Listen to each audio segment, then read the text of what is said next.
Services, Administration and Agriculture on the consideration of audited financial statements of the following state corporations. 1. Communications Authority of Kenya for the financial year 2019-2020 to 2023-2024. 2. Kenya Medical Training College for the financial years 2021-2022 to 2024-2025. 3. Kenya Medical Supplies Authority for the financial years 2019-2020 and 2020-2024. 4. Public Benefit Organization Regulatory Authority for the financial years 2007, 2008 to 2023-2024. 5. Child Welfare Society of Kenya for the financial years 2019-2020 to 2023-2024. And number 6, Kenyatta University Teaching, Referral and Research Hospital for the financial years 2020, 2021 to 2024-2025. I submit, Honorable Speaker. Thank you. Next order. Thank you. Order number 6, notices of motion. Chepkonga.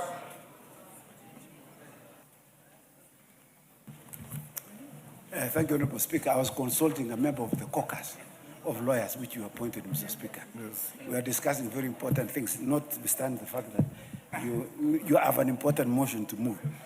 Honorable Speaker, I beg to give notice of the following motion: that this House adopts the report of the Committee on Delegated Legislation on its consideration of the Draft Salaries and Remuneration Commission, Remuneration and Benefits of State and Other Public Officers, Regulations 2025, laid on the table of the House on Thursday, 12th March 2026, and pursuant to the provisions of Section 26(2) of the Salaries and Remuneration Act, Cap 412D, this House approves the Draft Salaries and Remuneration Commission, Remuneration and Benefits of State and Other Public Officers 2025 with amendments. I thank you, Mr. Speaker. Thank you, Bishop. Chairman, Public Investments Committee on Social Services, Administration and Agriculture. I have presented, sir. We are now on notice of motion. Oh, okay. Is it compounded in one motion or there are different notices? They are all in one motion. Go ahead and give notice of the motion then. May I ask for I've surrendered everything there. May I have it, sir? Okay, thank you.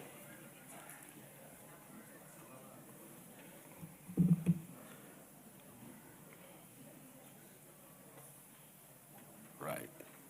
Go ahead, Bishop. Thank you so much for giving me an opportunity to learn better practices. Honorable Speaker, I beg to give notice of the following motion: that this House adopts the 8th report of the Public Investment Committee on Social Services, Administration and Agriculture on its examination of the audited financial statements of the following state corporations laid on the table of the House on Thursday, 12 March 2026. 1. Communication Authority of Kenya for the financial years 2019-2020 to 2023-2024. 2. Kenya Medical Training College for the financial years 2021-2022 to 2024-2025. 3. Kenya Medical Supplies Authority for the financial years 2019-2020 and 2020 to 2021. Number 4, Public Benefit Organization Regulatory Authority for the financial years 2007, 2008 to 2023-2024. Number 5, Child Welfare Society of Kenya for the financial years 2019-2020 to 2023-2024, and Kenyatta University Teaching, Referral and Research Hospital for the financial years 2020, 2021 to 2024, 2025. I submit, Mr. Speaker. Bishop. Chairperson, Select Committee on Implementation, Raphael Wanjala.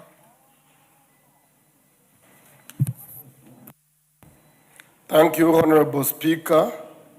I beg to give notice of the following motion. That this House adopts the second report of the Select Committee on Implementation on status of reports on petitions and resolutions passed by the House laid on the table of the House on Thursday, 26th October 2023. Thank you, Honorable Speaker. Thank you, Wanjala. Next order. Order number 7, questions and statements. Edith Nyenze. Not in the House.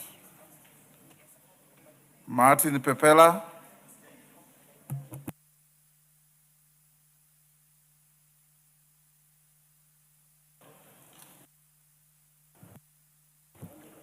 Thank you, Mr. Speaker, for this opportunity. Mr. Speaker, I rise to ask for a statement regarding a tragic road accident that occurred on 9th of March this month between Webuye and Kitale Road.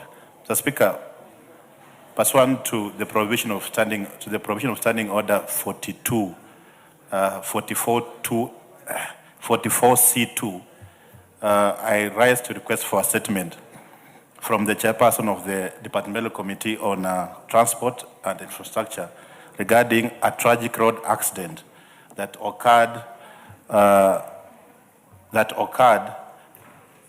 on the Mala Junction along the Webuye-Kitale Road.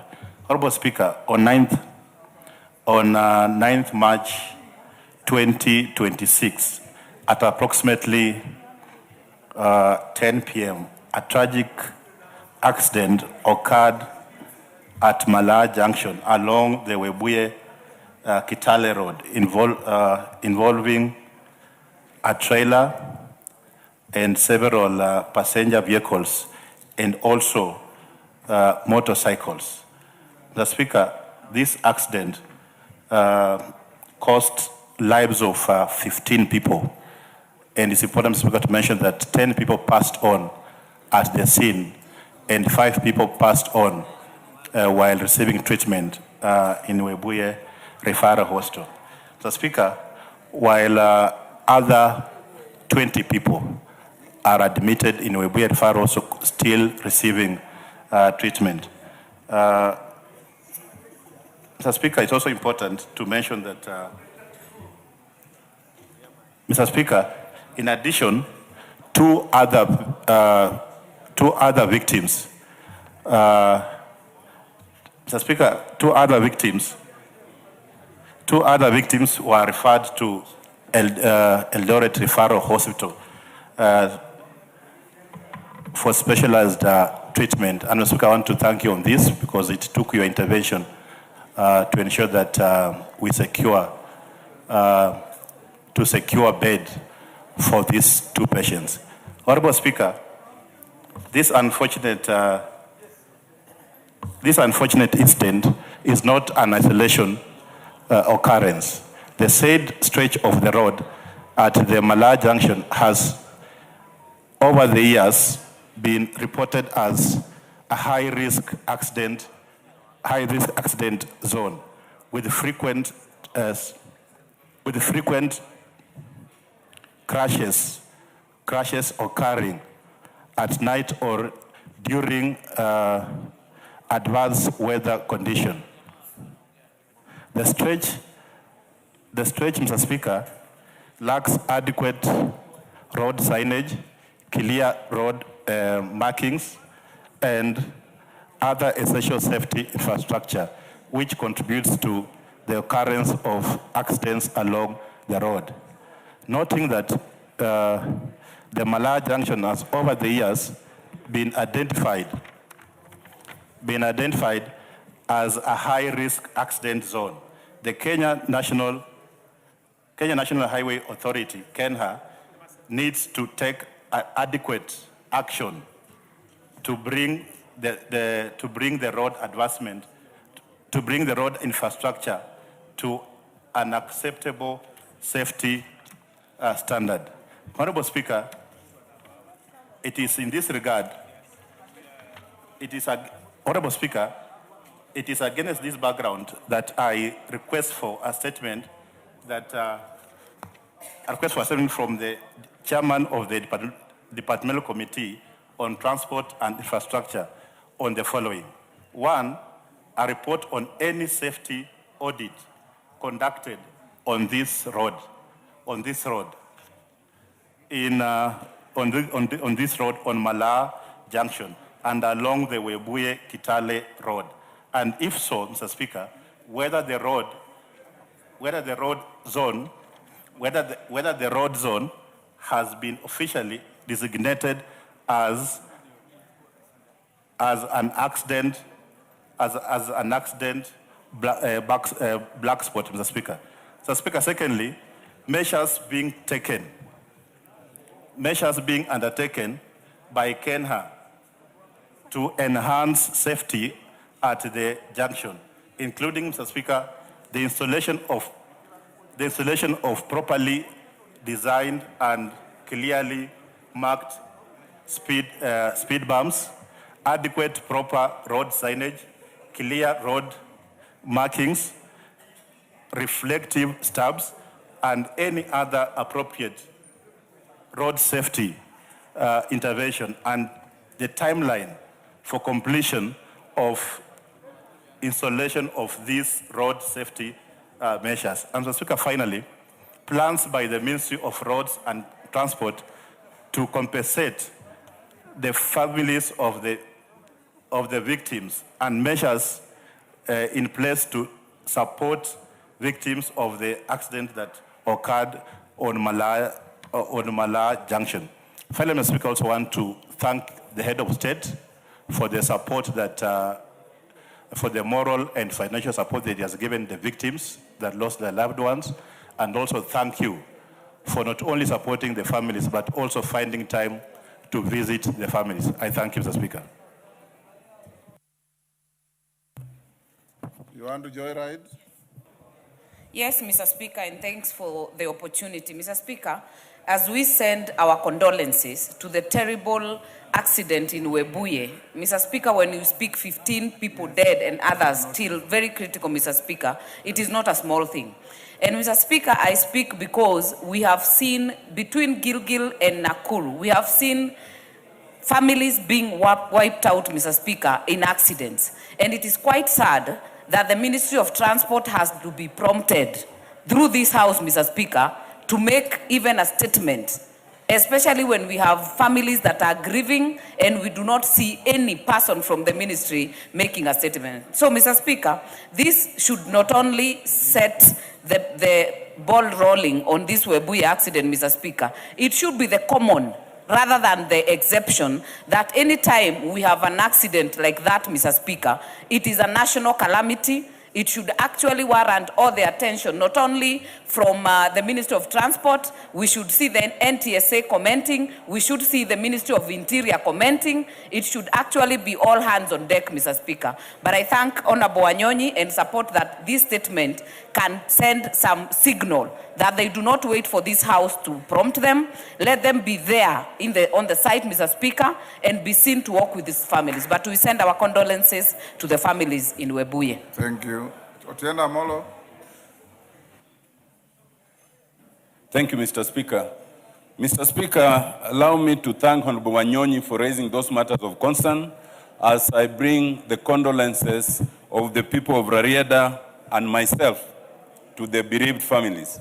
Mr. Speaker, let it be on record for those who doubt that the work of a member of parliament includes raising such matters. It is not the traditional three roles that people talk about.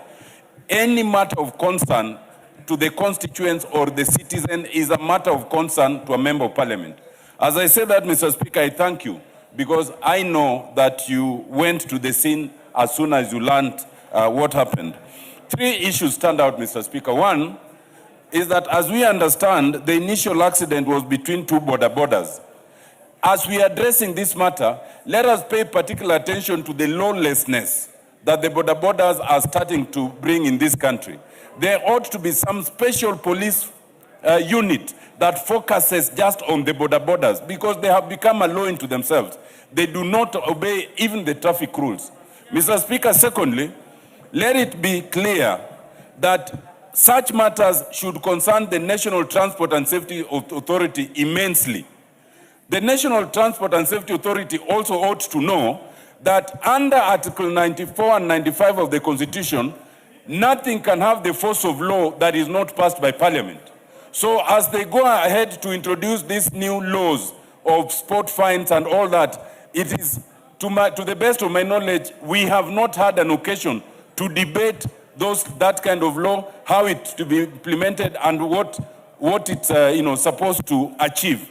And it is very important that such ideas, while they are good, they must be brought to the people's representatives to interrogate them, fine-tune them, and ensure they are in tandem with the wishes both of the people and of the law. Lastly, Mr. Speaker, it is my hope, just as this government has recently demonstrated when we lost our colleague Honorable Ngeno and his other colleagues, let the government also come in and assist these 15 families, because as I understand, almost 10 members of those who passed on are from the same family. I so submit, Mr. Speaker.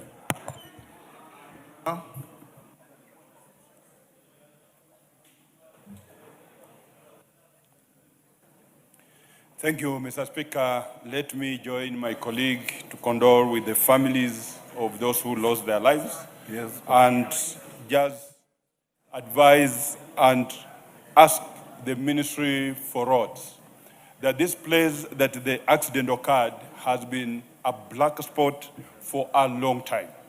And what lacks there is the road signages. I don't know why, whenever the contractors are given this work, they are left, they don't actually put signs and lines that may help actually the motorists to be vigilant on the road. And therefore, Mr. Speaker, it is important that the minister comes out clearly to come and actually assist these families. In fact, one family lost 5 members. A father losing Not 5 children. 6. 6, in fact. 6 children at a go. It is very grievous. So we want just the government, as it assisted the Honorable Ngeno's bereaved people, let them also come out and assist these people so that they can be actually assisted. But having said that, also the victims who are in the hospitals, they will actually incur very big and huge bills. I wish that the government also comes in to assist those ones who are victims so that they don't actually agonize on the issue of bills. I thank you, Mr. Speaker. Dida Russell. Thank you very much, Honorable Speaker. Honorable Speaker, we join Honorable colleague, Honorable Wanyonyi. We send our condolences to the families who lost their loved ones and quick recovery to those who are in the hospital. Mr. Speaker, in this country, people who die on roads appear to be new normal. That after they are buried, people just forget very quickly. But 16 people dying at one spot, that really calls for something, and it must prick our concerns as a country. Because immediately that incident happened, I think it was a breaking news in this country. And immediately that road should have been closed. It is a black spot, and something should have been done, including diverting traffic or diverting the road at that place, to the extent that the government should even expand that road. But apparently, once everything is done, people are buried, then we forget. I think what we must ask the committee is not just a statement, it's even to visit that area so that they have a recommendation to the ministry for something to be done on that road. Mr. Speaker, we lost a colleague last week, and the government stepped in and they assisted in many ways that they could. In this particular case, you can imagine a family that all of them, 6 members of a family dying. That really calls for something. The government must look around, look for resources to help those ones who have died, and also those ones who are in the hospital. The government must try to pay that bill. Thank you, Honorable Speaker. Majority Leader. Thank you, Honorable Speaker. Allow me, Honorable Speaker, to also join the House, first in sending a message of condolences to the people who lost their lives in that grisly road accident in Webuye. To Honorable Speaker, to pray that those who are injured may find healing and quick recovery. But Honorable Speaker, every now and then, in this country, we have to bury the dead and incur heavy expenses to take care of people who are injured in road accidents. I know, Honorable Speaker, and I hear there are people who have gone to court over the telematic traffic control system or the camera systems on our roads.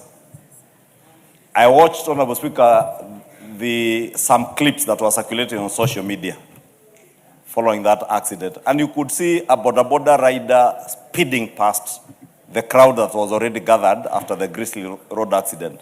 And in fact, it's members of the public who are trying to slow down that rider. When you listen to, and I spoke to the member for Webuye, Honorable Dan Wanyama, and I must say Paul to Dan and all the people of Bungoma and Webuye at large for that loss. I saw in the news yesterday, Honorable Speaker, one family that lost 6 people in one family. And you can imagine the loss that is there. Honorable Speaker, I was saying why we need to support many of these government programs, like that one for cameras, speed cameras on our roads. That accident never needed to happen if that truck was not moving at the speed with which it is reported to have been moving around the accident scene. Honorable Speaker, that tells you the duty that those of us who are public officers hold. And Speaker, allow me to thank you, because yesterday you took time out of your busy schedule to go to Webuye and condole with the bereaved and comfort those who were in hospitals. And that is what leadership calls for, Honorable Speaker. When I saw pictures of you visiting those families, I asked myself, has a new Director General of NTSA visited that accident scene? What of the Director General Kenha? Or even the ministers in charge of our road transportation? And I know they are busy people, but we must tell them when incidents like those happen, it is important that people from the highest levels of government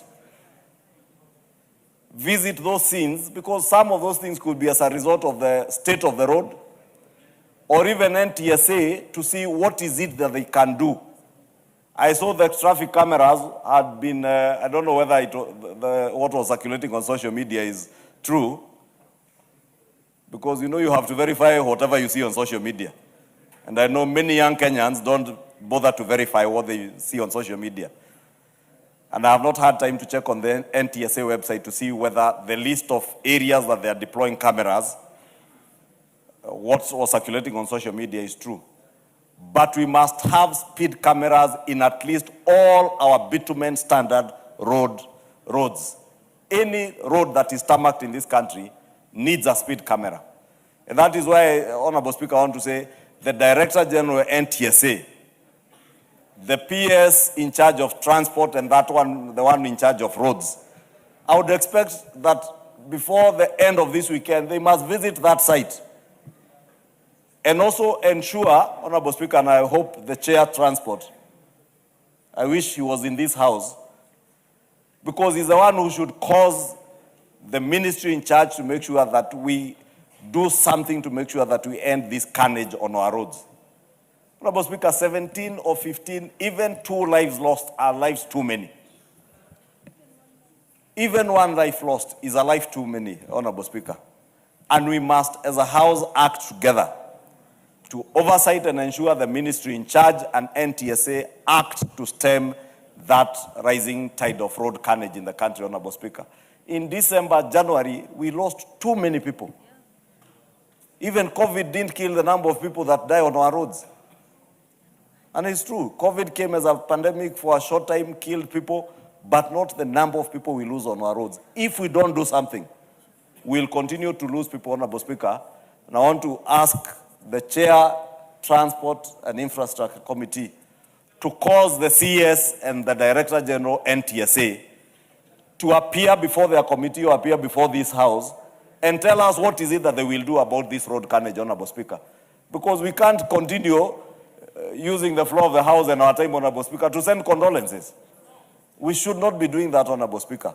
There must be something that we can do as a House to cause the ministry to end this carnage. And lastly, let me ask Kenyans, please, when you are using the roads, whether you are a pedestrian, because even pedestrians do walk on the roads, whether you are a rider, boda or a non-motorized motorcycle, or those of us who have the privilege to drive, let us be careful on the roads. Let us be mindful of other road users.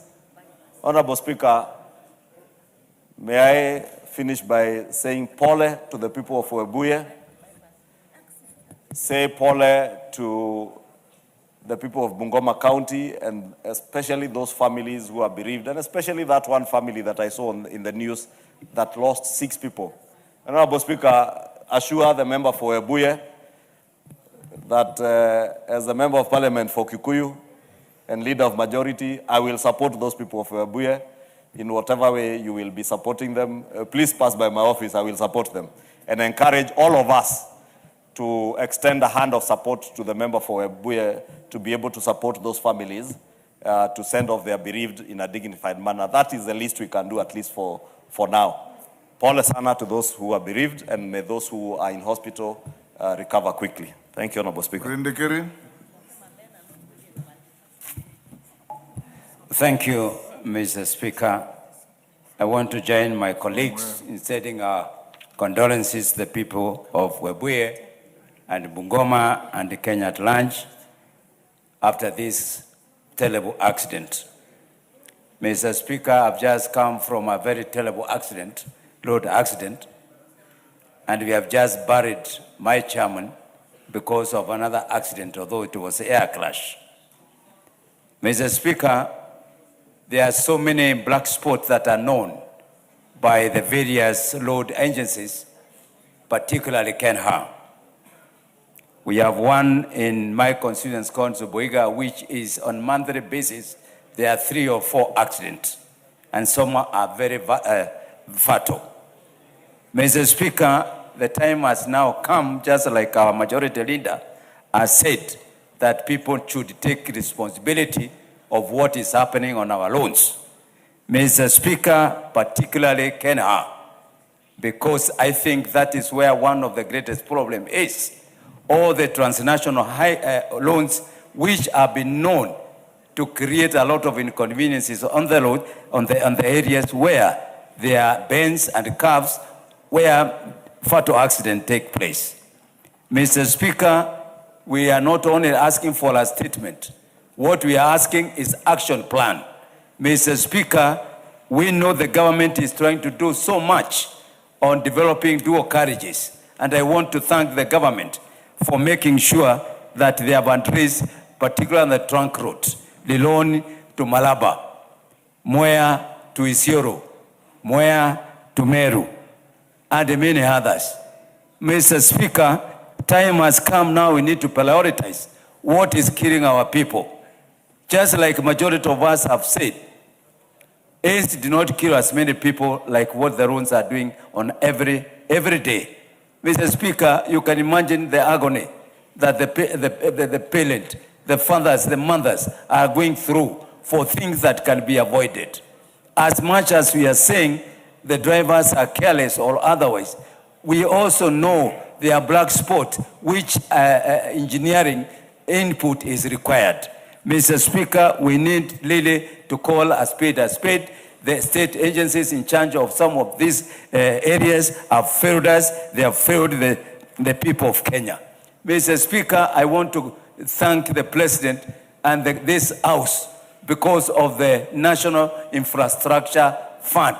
I hope much of this money will now be spent in developing very nice roads that are going to not to create sports, but are going to be more convenient for our people to drive on. I really sincerely, on behalf of the people of Bori, we are going to stand with our brothers and sisters in Webuye, and we will see what we can do as a constituency. I thank you, Mr. Speaker. Thank you. Honorable members, I want us to end here, but allow me to also thank those who have voiced on this.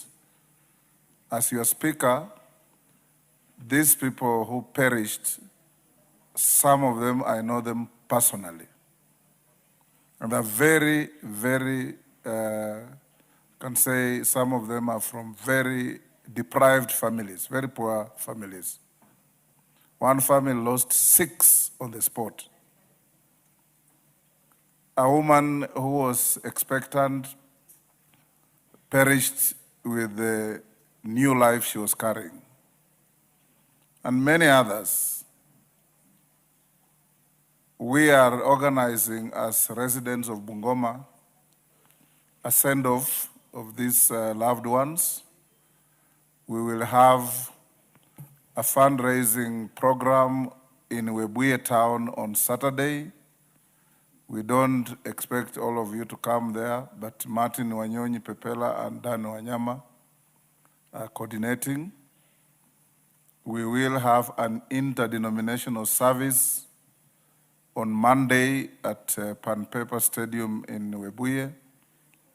Those of you who can join in, we will appreciate. And thereafter, you can imagine 6 graves in one compound at the same time. When we saw yesterday the father of the perished 6, he got hold of my hand and asked me, Baba, do I have to live anymore? And that question is legitimate in the circumstances. So, Majority Leader, this is not just about Webuye. We have had similar accidents in many places, and we need some Marshall Plan. Imagine the driver of that truck, after killing those people, got out of the truck and disappeared into a cane plantation. He has not been seen up to now. So we're having mental patients on our highways. How else would anybody behave like that in normal circumstances? So we encourage the committee responsible for transport, for roads, to make sure that we don't have a repeat of Webuye anywhere else in Kenya. Because alive in Vanga, alive in Mandera, alive in Webuye, alive in Timau is alive of every Kenyan that we must cherish. Thank you for the support. Members from Bungoma, I know you want to speak to this, but you'll have an opportunity on Saturday in Webuye to do that. Before we call the next, allow me to acknowledge in the public gallery White Star Junior Secondary School from Langata, Nairobi. In the Speaker's Gallery, Koilel Forces Academy from Gilgil, Nakuru, and Koinonia Education Center from Naivasha, Nakuru, On my behalf and on behalf of the House, I welcome the students, their teachers, and those accompanying them to the House of Parliament. Also in the Speaker's Gallery, we have 15 officers from various state agencies and departments, county assemblies, and NGCDF board who are taking part in a training program on protocol and event management in the legislature with our CPST. On my behalf, on behalf of the House, we welcome them to the House of Parliament. Next, we have Mary Emase. Yes, oh sorry, Mary Emase. Let's hold that. Honorable Wanjala had 2 notices of motion, and you ought to have said you had 2. I allowed you to give 1. So go ahead under order number 6 and give your second notice of motion. There are 2. You have 2. Go ahead. Yes. Thank you, Honorable Speaker. I beg to give notice of the following motion, that this House adopts the 3rd report of the Select Committee on Implementation on Status of Reports on Petitions and Resolutions passed by the House, laid on the table of the House on Thursday, 5th December 2024. Another one, Honorable Speaker, I beg to give notice of the following motion, that this House adopts the 5th report of the Select Committee on Implementation on status on the implementation status of reports on petitions and resolutions passed by the House, laid on the table of the House on Wednesday, 3rd December 2025. Thank you, Honorable Speaker. Back to order number 7, Mary Emase. Thank you, Honorable Speaker. I rise to request for a statement following the killing of 4 security guards in my constituency, one of whom was just killed today. So I read this statement with a very heavy heart, and indeed it's a very sad day. Request for a statement on the rising cases of insecurity in parts of Western Kenya. Honorable Speaker, pursuant to the provisions of Standing Order 44-2C, I arise to request a statement from the chairperson of the Departmental Committee on Administration and Internal Security regarding the rise in cases of insecurity in parts of Western Kenya and other areas of the country. Honorable Speaker, in recent months, there has been a worrying surge in violent criminal incidents across the region, including the brutal killing of watchmen, attacks on businesses and homes, theft of property and livestock, and the loss of innocent lives. These incidents have instilled fear among residents and significantly disrupted economic activities in the affected areas. For instance, on the night of 9th March 2026, 3 watchmen were brutally murdered during attacks on 2 shops in Simbachai, while another watchman was killed in Amukura within Teso South constituency. And today 1 was killed at Kotur area of Teso South constituency.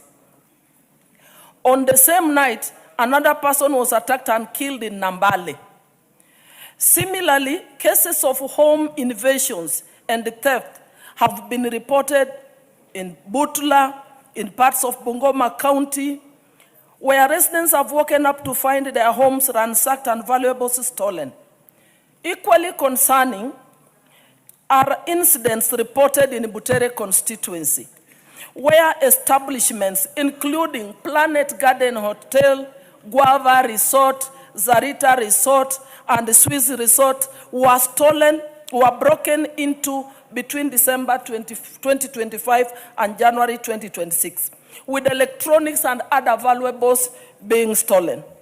Honorable Speaker, the Constitution guarantees every citizen the right to life and the protection of property by the state.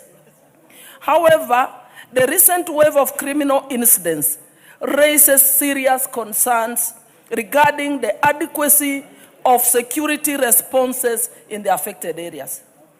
Honorable Speaker, it's against this background that I seek a statement from the chairperson of the Departmental Committee on Administration and Internal Security on the following. 1. The measures being taken by the government to address the rising cases of insecurity, particularly in Western Kenya, specifying the actions taken to address the reported incidences. Second, the steps being taken to enhance police presence, strengthen investigations, and improve response capacity in the affected areas. And third, the actions being undertaken to ensure that perpetrators of the recent killings, attacks on businesses and homes, the theft of property, are swiftly apprehended and brought to justice. I thank you, Honorable Speaker. Honorable Speaker. And as I conclude, Honorable Speaker, allow me to send condolences to the affected families. The 4 families who have lost the only breadwinners through deaths that should never have occurred, Honorable Speaker. And I would want to plead with this House, and starting with the majority leader, just as we are supporting the affected in Webuye, can we also support the affected in Teso South so that they can be able to bury their loved ones in a dignified manner? Thank you, Honorable Speaker. Thank you, Dido Russell. Yes, hold on, Russell. Yes, Dick Maungu, what is it? You want to joyride? Yes, Speaker. Go ahead. Thank you, Speaker, for that opportunity. Mr. Speaker, what Madam Mary Emasi has actually raised is a matter of serious interest for us who come from the Western region. And the matter of insecurity is not only in the counties mentioned, but Vihiga County as well as Rwanda, Mr. Speaker, is significantly affected. Mr. Speaker, we have gangs and people with guns who are moving around, Mr. Speaker. On Monday, I led a very peaceful protest in my constituency on matter of security because a business lady was shot dead using a G3 rifle, Mr. Speaker. Shops were robbed, and therefore the matter the madam has raised, Mr. Speaker, is not only for the area, but for the entire region, Mr. Speaker. And therefore, as a committee comes up with a feedback, it will be good to have a comprehensive statement as to what the ministry is doing to ensure safety and security is actually addressed in the entire Western region. Thank you. When can you bring a response? Honorable Speaker, this afternoon, our committee is meeting the IG and his team, and it is the first point that we are going to share these concerns with him, and we'll be able to bring a comprehensive report to the House immediately the session begins. Thank you. We also didn't commit the Department of Roads and Transport on Pepela's statement. Is GK in the House? Komingoi is the one who has been answering questions. Anybody from Transport and Roads? Majority Leader, Transport and Roads is completely absent in the House. I'll alert them to bring a response when we resume. Next, Lenguris Pauline. Thank you, Mr. Speaker. Pursuant to the provision of Standing Order 44-2C, I rise to request a statement from the chairperson of the Departmental Committee on Administration and Internal Security regarding a human-wildlife conflict incident in Kisima location, Samburu County. Honorable Speaker, a tragic incident recently occurred in Neborkeju village, Baringon sublocation, Kisima location in Samburu County, where 3 women were separately attacked and killed by an elephant on 25th and 28th February 2026 respectively. Namely, Susan Lolmingani, ID number 3310143, Anisha Lolmingani, ID number 2632254, and Simale Lelechipan, ID number 37446064. The incident happened when the victims were fetching firewood a short distance from their homestead near Miai Dam, a registered water pan, and serves both wildlife and the local community. Honorable Speaker, the incident has left the entire community in deep shock and distress, with the children of the deceased now left as orphans and exposed to severe social and economic vulnerability. Residents of Kisima location and the surrounding areas have for a long time been endured persistent threats from wildlife, especially elephants staying from the nearby Kirisia forest.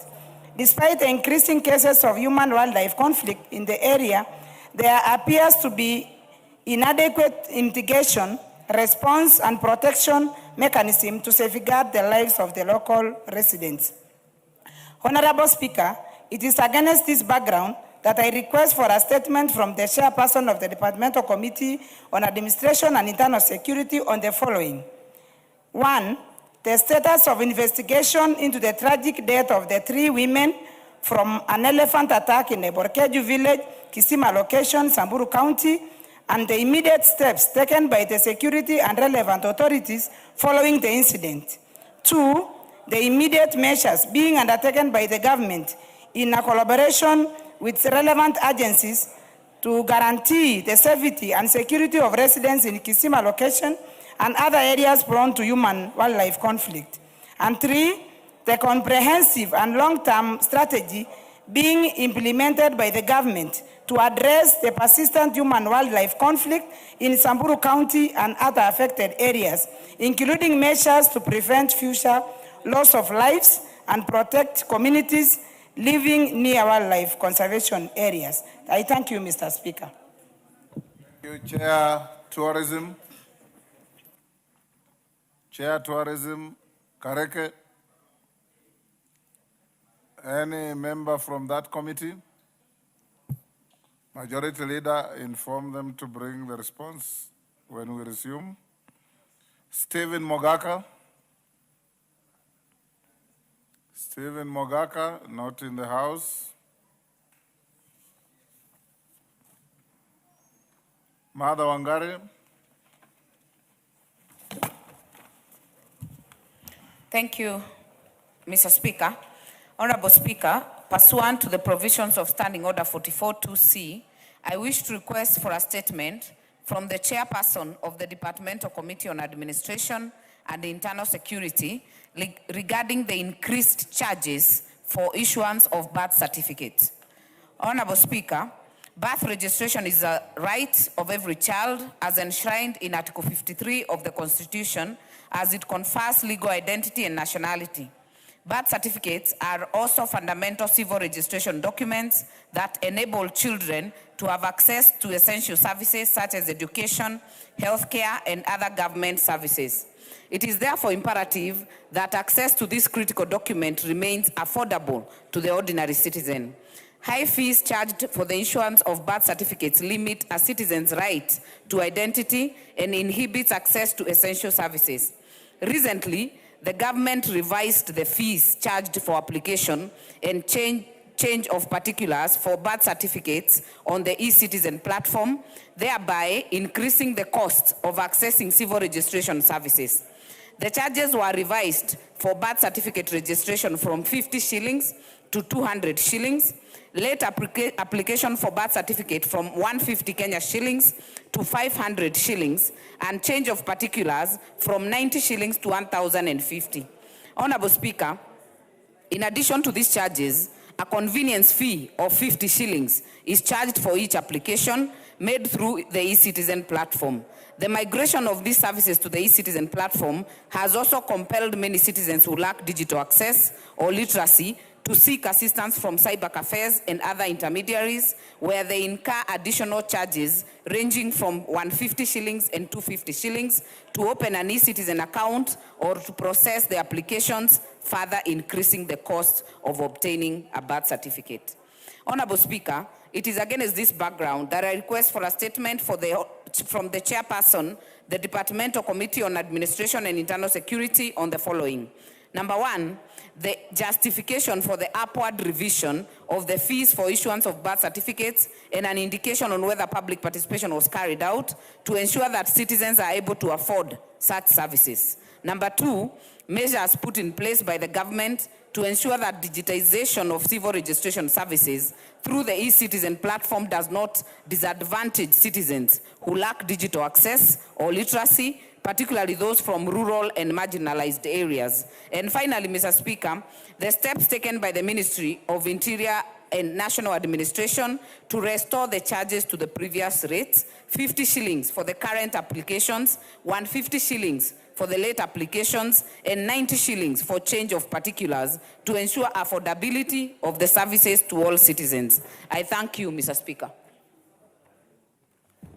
Thank you, Wangari. Chair, Administration and Internal Security, Russell, when can you bring a response? Thank Just you hold very on. Yes, Nicholas Nikor, what is your... Chair, I just want to write on what Wangari has just said on the issue of the birth certificates. Thank you, Speaker. Speaker, the issue of birth certificate, it has become a very big concern to the residents of this country, especially in the areas of, in the remote areas of this country, especially where I come from.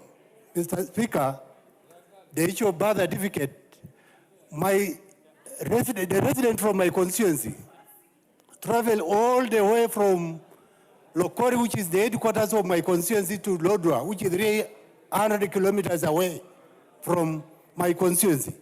So on the, not only on the issue of the fee, the other issue the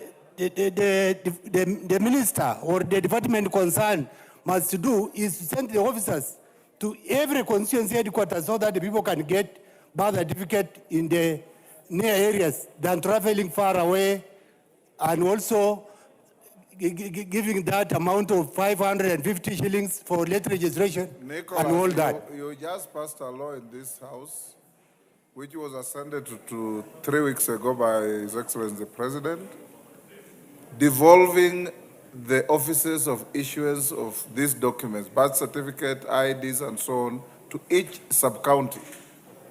Which are your constituencies that you are complaining about? Mr. Speaker, I have 2 sub-counties in my constituency. I have Turkana sub-county and Sokoto sub-county. Up to now, we don't have those. Sub-county means sub-county. So follow up with implementation. Yes, Raso? When can you bring a response? And Wangari, you can assist Honorable Nicholas with the content of your law. Mr. Speaker, Honorable Wangari is the one who sponsored the bill. Yes. And we worked with her through the committee. So sometimes we have to be very careful what we can ask of the executive. But the first week we are going to resume the session. Thank you, Honorable Speaker. Edith Nyenze.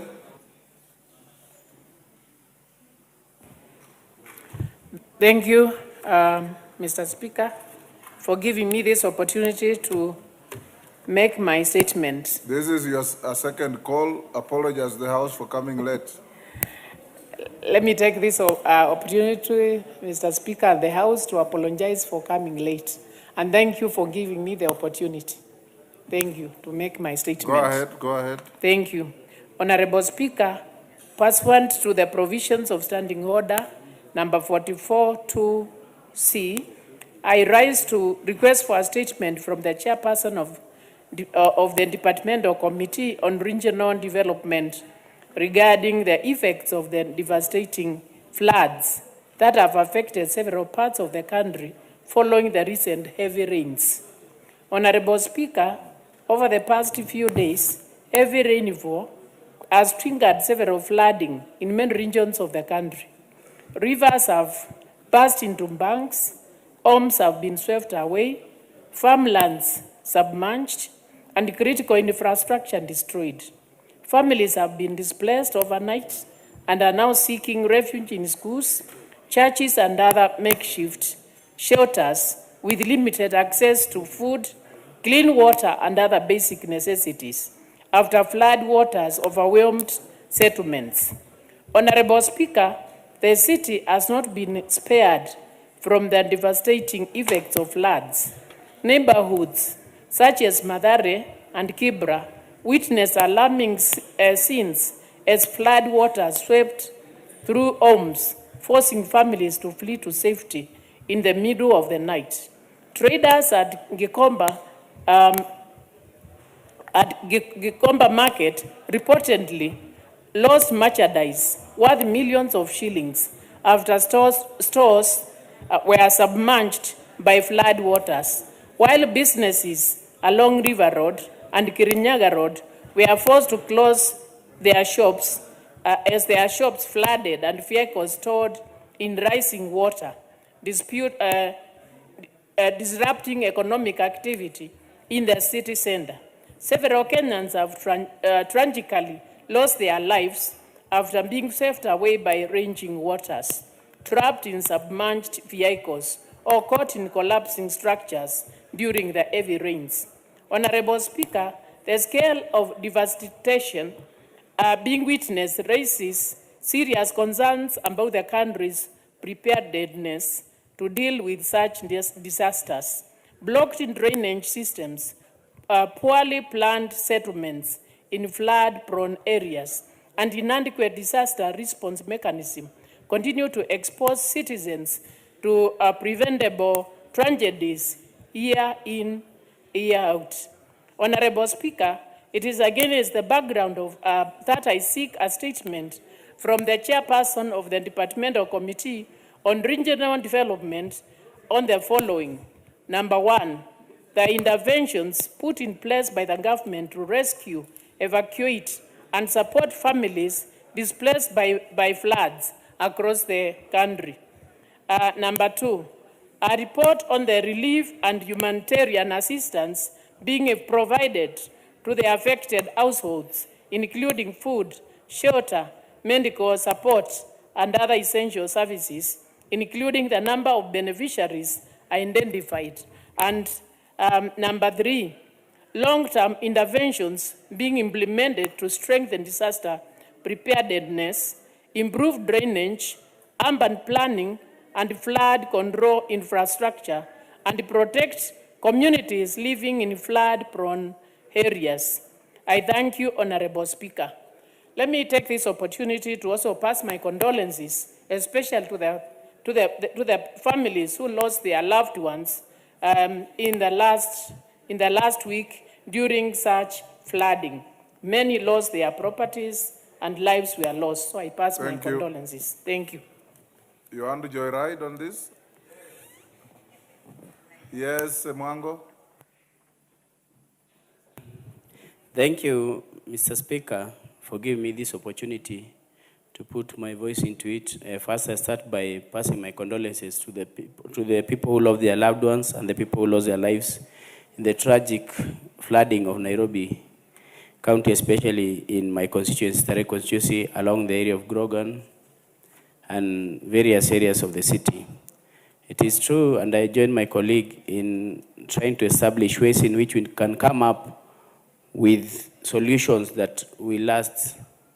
For this issue has been a recurrent issue over many years, and it is time that we have to put our efforts together, both the national government and the county government, so that you can address the issue of flooding in Nairobi. Because every other year it floods whenever it rains, and it is so unfortunate that this time we lost a high number of people, and also so many businesses were affected, so many shops have been flooded, people have lost their stocks, and people have lost their cars and property. And it is only right now that the president signed a cooperation agreement with the county of Nairobi to take over the function of water collection and drainage, that this issue may be addressed once and for all.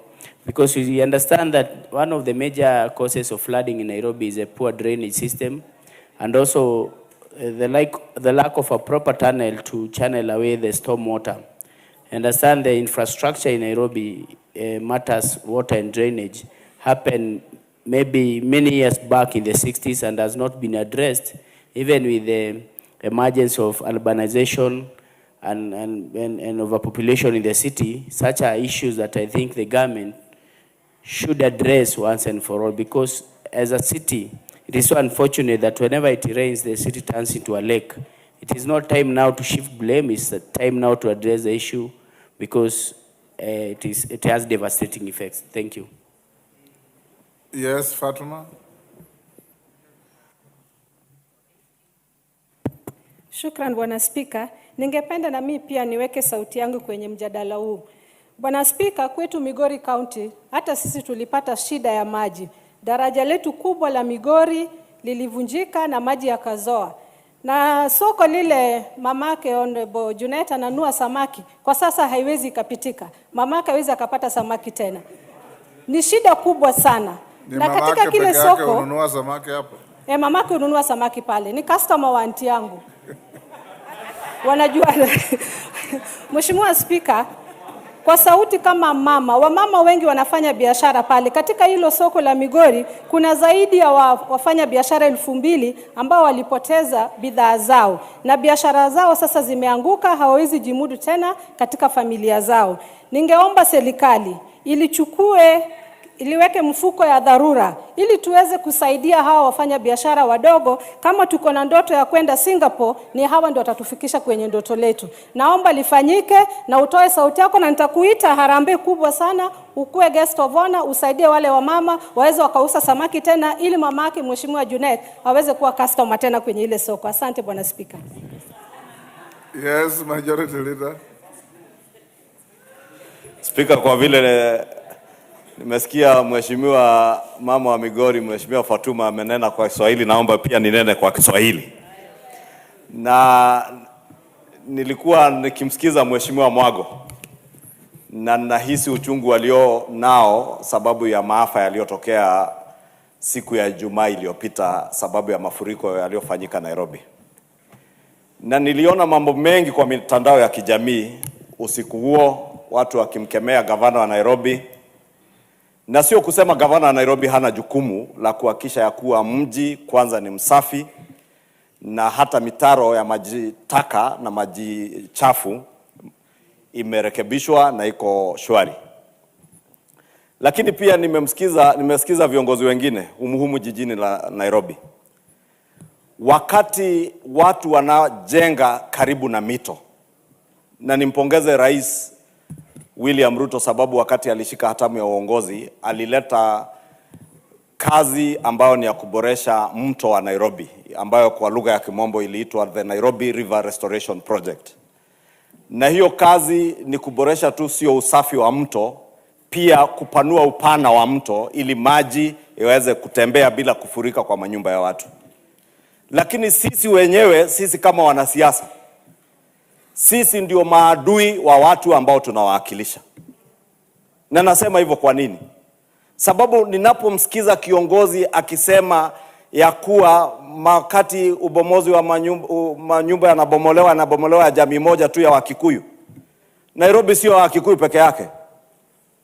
Na mimi ni Mkikuyu, nimezaliwa, mama yangu Mkikuyu, baba yangu Mkikuyu.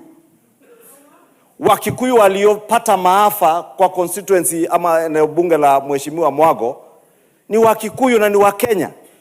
Na iko jamii wengine ambao pia wamepata maafa. Tusifanye siasa na maafa ya Wakenya. Tusifanye siasa na mambo ambayo ni ya maisha. Na mimi nimesema mimi nimezaliwa Mkikuyu. Na Mkikuyu ni Mkenya kama Mkenya mwingine yeyote. Lakini ni lazima tuwe watu ambao tunatii sheria. Sisi tunaishi hapa, tunaketi hapa kila siku tukiunda sheria. Zile sheria tunaunda, tunasema kuna ile tunaita kwa lugha ya Kimombo riparian reserve ya mto. Mbona tuwaambie watu wetu waende wajenge kwa mto, na tunajua watapatikana na maafa pale. Pia tuwe wangwana kama viongozi. Watu wasibomolewe manyumba kiholela. Hiyo ni haki. Lakini pia tusilete siasa duni za ukabila. Hizo siasa wewe unaoleta hizo siasa ndizo zilikuromosha kutoka mamlaka kuu kama kiongozi wa Kenya ikakupeleka kijijini Ndio sasa kazi yako ni kunena kwa mazishi, unangojea nani akufe unene maneno machafu. Hata wakati ndugu yetu Mheshimiwa Ng'eno aliaga dunia, ulisikia mtu kwa mkutano wa kisiasa akinena maneno machafu kabla ya familia. Mambo ya aibu. Na unajua Mheshimiwa Spika, kuna watu uzaliwa akiwa atukutu. Utukutu uko ndani yako, alafu unaingiza na ukabila, unaongezea chuki, unakuwa mweusi zaidi. Na unakuwa na roho chafu. Tuache siasa duni. Tuache kuchochea wa Kenya kwa misingi ya kikabila. Mheshimiwa Mwago amekuja amenena mambo yake hapa ambayo ni mambo muhimu ya mafuriko. Tusiangalie mambo ya mafuriko kwa misingi ya kikabila, tuangalie mambo ya mafuriko ya kuwa mji wa Nairobi unafaa kuwa mji wa kisasa, mji wa ile tunasema first world city. Na haitafanyika kama tutaambia watu wakibomolewa pale roundabout ya Githurai. Ona maafa ambayo yametokea Webuye, Mheshimiwa Spika, ambayo tulikuwa tunatuma risala za rambirambi leo. Hayo maafa yametokea kando ya barabara. Tunawaambia watu wetu waendelee kuuza kando ya barabara ilhali wamejengewa soko la kisasa. Badala kama viongozi tuwaambie watu kama limo soko limejengwa, tufanyie biashara kwa soko, tuache kuuza kando ya barabara, matatu zipate mahali kwa kuegezwa kando ya barabara. Hiyo ndio kuwa kiongozi. Lakini ukiwa mwanasiasa mtukutu, mwanasiasa mwenye roho chafi na umejaa na chuki, utaendelea kuwachochea wa Kenya. Na nimesema aibu kwa hawa wanasiasa. Sisemi ni Mheshimiwa Mwago. Mheshimiwa Mwago nimeona leo mara ya kwanza amekuja bunge na kuongea jambo ambalo linahusu watu wa starehe. Sijasikia siku nyingine akiongea mambo ya watu wa starehe. Nampongeza sana Mheshimiwa Mwago kwa kuleta huo mjadala leo.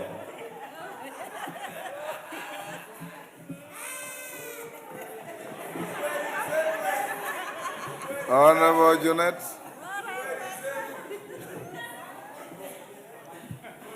Mr. Speaker, asante sana kwa kunipatia nafasi pia ili nichangie hiyo hoja.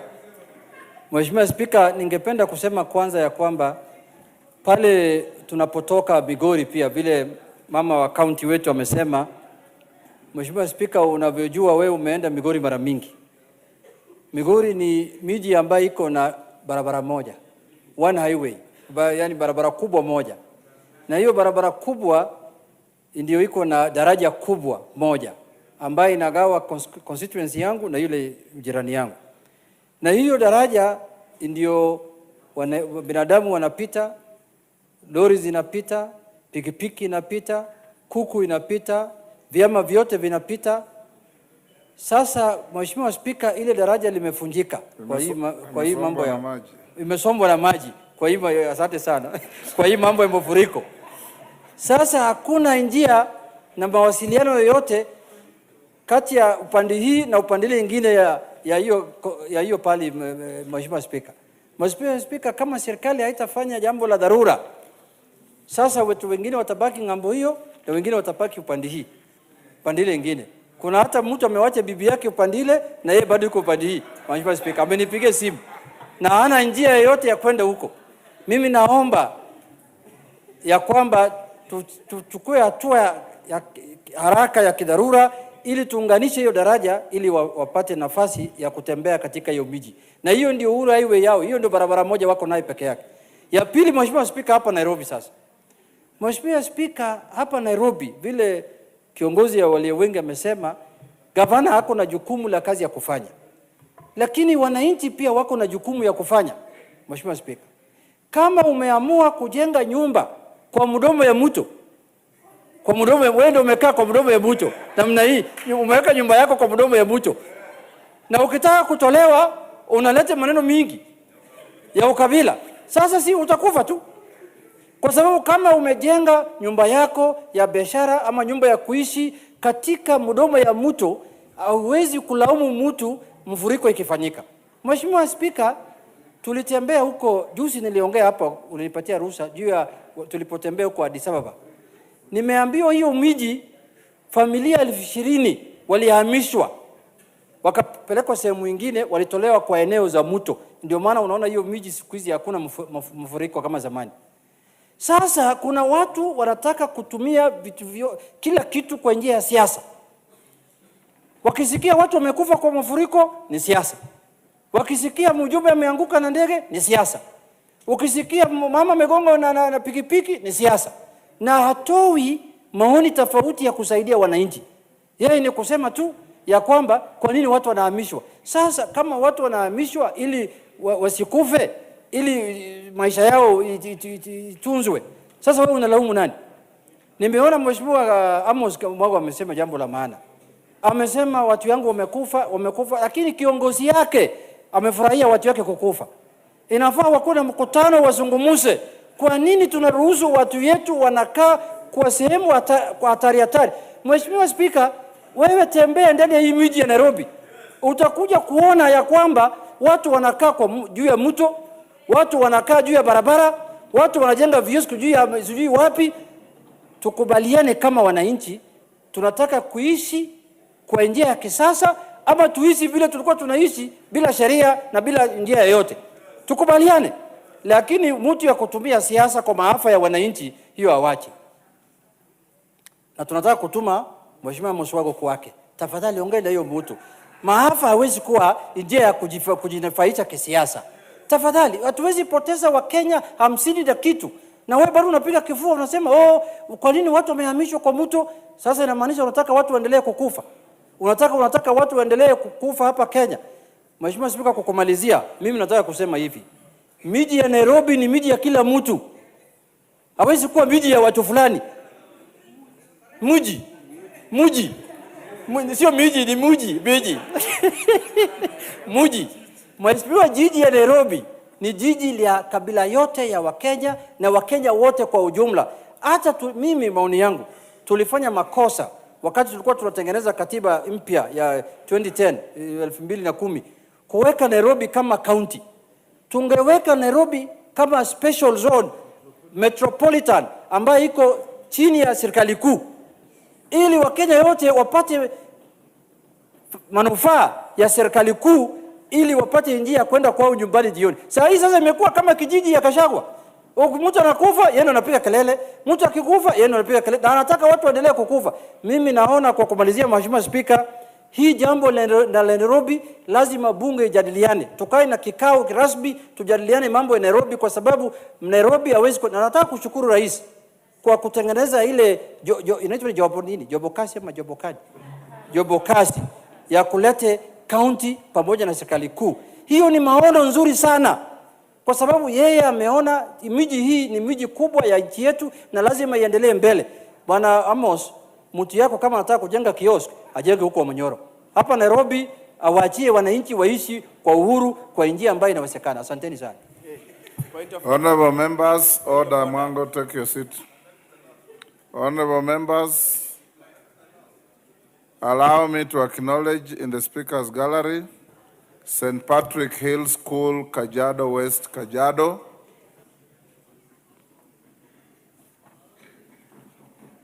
In the public gallery, Kangari Comprehensive School from Gilgil, Nakuru.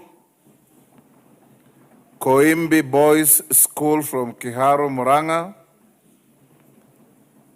And St. Anne Surech Girls from Gatundu North, Kiambu. On my behalf and on behalf of the House, we welcome the students, their teachers, and those accompanying them to the House of Parliament. There is another one in the Speaker's Gallery, Matungulu Girls from Matungulu in Machakos. I extend the same welcome to you, to the House of Parliament.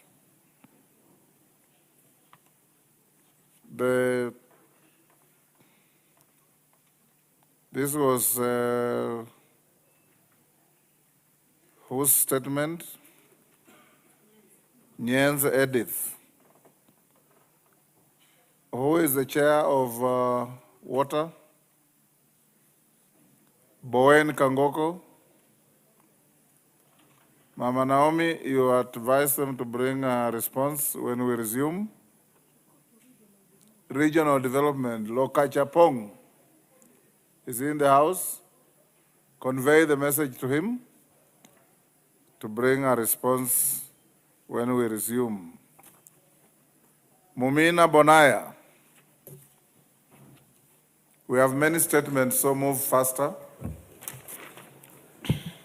Thank you, Speaker. Honorable Speaker, pursuant to Standing Order 44-2C, I rise to request for a statement from the Chairperson of the Departmental Committee on Administration and Internal Security regarding the insecurity affecting teachers serving in the Isiolo-Kipsing region of Isiolo County. Honorable Speaker, the Northern Kenya region, particularly the Isiolo-Kipsing corridor, has persistently faced acute shortage of teachers in schools.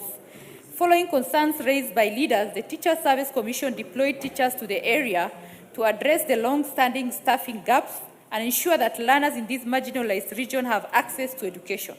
However, despite these efforts, the teachers who responded to this national call to serve in the region are now facing grave security threats that have made the environment extremely dangerous.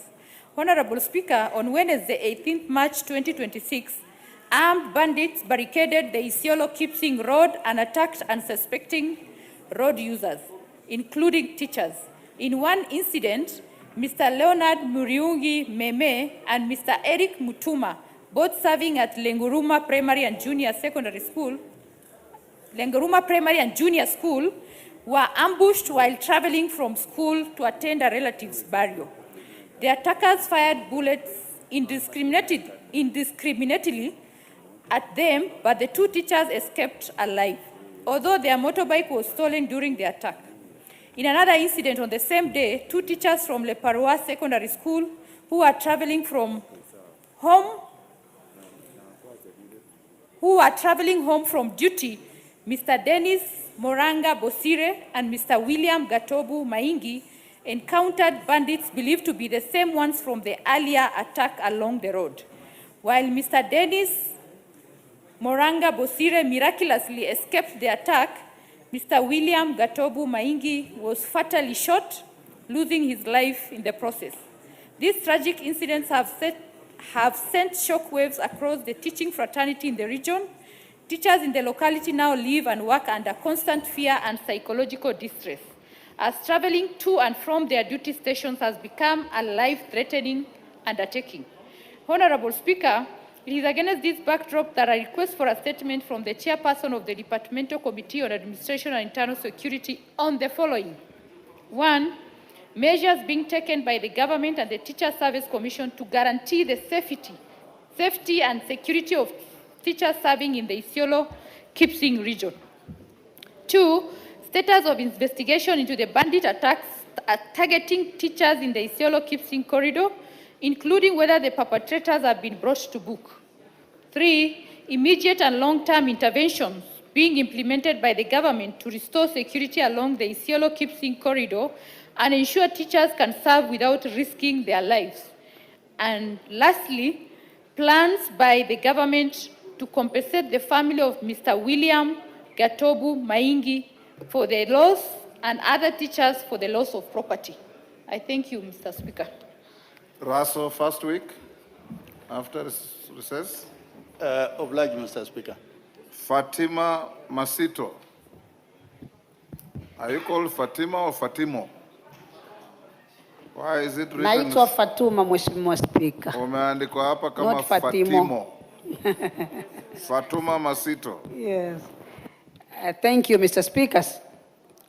Request for a statement regarding the escalating insecurity in Kwale County caused by criminal gangs. Honorable Speaker, pursuant to the provision of Standing Order 44-2C, I rise to request for a statement from the Chairperson of Departmental Committee on Administration and Internal Security regarding the escalating insecurity in Kwale County caused by criminal gangs commonly referred to as the Panga Boys. Honorable Speaker, in recent months, residents of Kwale County, particularly in Diani, Ukunda, and the surrounding areas, have experienced a disturbing rise in violent robberies and machetes attack attributed to criminal gangs commonly referred to as Panga Boys. Homes and businesses have been targeted, innocent people injured, and fear has gripped communities that largely depend on tourism, trade, and small-scale enterprises for their livelihoods. Despite reported arrests and intermittent crackdowns, the recurrence of these attacks raises seriously concerns about the depth of security assessment conducted, the effectiveness of current interventions, and whether there exists a coordinated and suitable strategy to dismantle and eliminate these gangs permanently.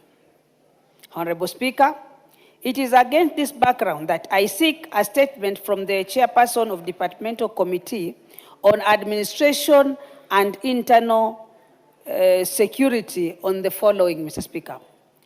Whether the ministry has undertaken comprehensive security assessment of the activities, structure, networks, and operational patterns of Panga Boys in Kwale County, and the status of investigation, arrests, prosecutions, and convictions arising from these incidents.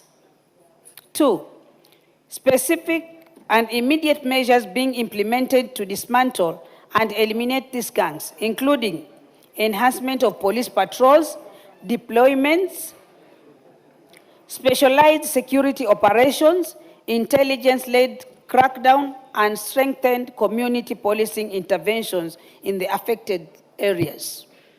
3, Mr. Speaker, long-term strategies being instituted to address the root cause of youth involvement in criminal gangs, such as unemployment, drug and substance abuse, and social vulnerability, and whether structured rehabilitation. Reintegration and youth empowerment programs have been established to prevent the recurrence. I thank you, Honorable Speaker. Thank you, Honorable Speaker. Honorable Speaker, I don't know if recently you saw a clip on the media about what is happening in Mombasa. Mr. Nuno, I think, who is the area in charge of police, he was addressing exactly this. If it actually works in Mombasa, we can actually escalate if it will work in Kwale, but we will respond to the House first week after we resume. Thank you, Honorable Speaker. Thank you, Mama Masito, first week. Mwango Amos. Thank you, Mr. Speaker. Honorable Speaker, pursuant to the provisions of Standing Order 44.2c, I rise to request for a statement from the chairperson of the Departmental Committee on Education regarding the shortage of teachers employed by TSC, Teacher Service Commission, in day secondary schools within Starehe constituency, Nairobi County. Honorable Speaker, day secondary schools in Starehe constituency are currently experiencing acute understaffing of teachers, which has negatively affected the quality of education and increased the teacher-to-student ratio. Reports from school administrators, parents, and other stakeholders indicate that several institutions within the constituency are severely understaffed. For instance, Nairobi South Secondary School reportedly has only 10 teachers serving over 600 students, while Pumwani Girls Secondary School has approximately 29 teachers serving over 570 students. Similarly, CGHU Secondary School is reported to have only 13 teachers serving the entire student population, among other day schools within the constituency facing similar challenges.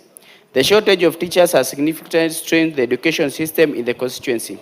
This has resulted in overcrowded classrooms, excessive workload for the few available teachers, limited subject specialization, and compromised curriculum delivery, ultimately affecting academic performance and the overall quality of education. This challenge is further compounded by the implementation of the competency-based education, which requires adequate number of trained teachers across the constituency, across specialized subject areas. Over-reliance on BOM teachers has made day secondary education in Starehe very costly for parents, who most of them live in shanties in the informal settlement, who some of them have their shanties along the Nairobi River and Gong River, and whom parents also trade in shanties along highways, some of which have been demolished in the recent demolitions that have been happening in this country, making the situation unbearable for most of the parents in Sare constituency. Honorable Speaker, it is against this background that I request for a statement from the chairperson of the Departmental Committee on Education on the following. Report on any recent assessment conducted by the Ministry of Education regarding teacher-to-student ratio in day secondary schools and findings of such assessment in Sare constituency. Measures being taken by the Ministry of Education in consultation with the Teacher Service Commission to deploy additional teachers to the affected schools in Sare constituency.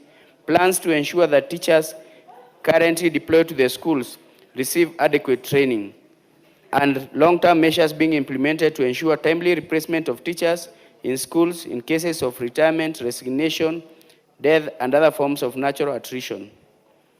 Lastly, Mr. Speaker, sir, I'd like to appreciate the spirit of Maria Antoinette that has been depicted by the majority leader and the minority leader regarding the issue of demolitions in Nairobi. Is it? Order. I approved your statement. I didn't see Maria Antoinette in it. Yes. Chair Education.